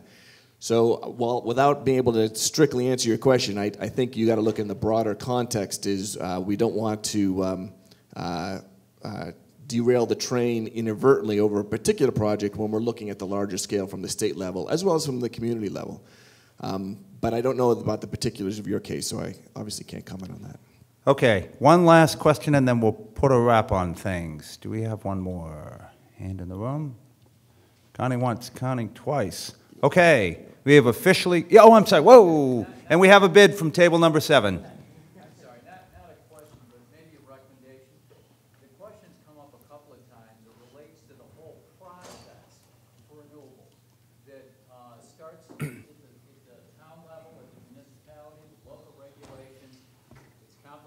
by the state law, not wanting to step on toes at the local level. The fact that the utilities have a bottleneck for whatever the reason in implementing some of these things. Just a recommendation for a future summit is to deal with the process. Get the people in here to talk to a group like this about the entire process, from the regulation to implementation. That end of the process, I should say. Not the technology as much, because I think the technology is in really good hands. But all the technology in the world, if you can't implement it because of whatever the reason, doesn't do you any good. So my suggestion for the future summit, or a future summit, is to deal with that specific piece of it. Requirement being that specific ideas are broached, not platitudes. Gotcha. Terrific. Thank you very much. Terrific presentations. Thank you so much to our panel. And a special thank you to our presenting sponsors, National Grid and WPI, our supporting sponsors, Conover and Company Communications, Direct Energy, Hess, Rodman and Rodman CPAs, and a special thanks to Curry Printing, the DCU Center, Elevation Exhibits, Mark Serra Productions, Revelation Productions, and Ron Belay Photography. We have videotaped this entire event, so if you have a friend or associate who didn't make it, you'll be able to find that on the Worcester Business Journal website. We will chapterize that so you can find certain sections or panels and get a good look at that. And again, we've got all our exhibitors are still with us. We've got some appetizers out there. Please feel free to stay and network. And thank you again for coming and braving the early beginning of winter. It was a terrific morning, and thanks again.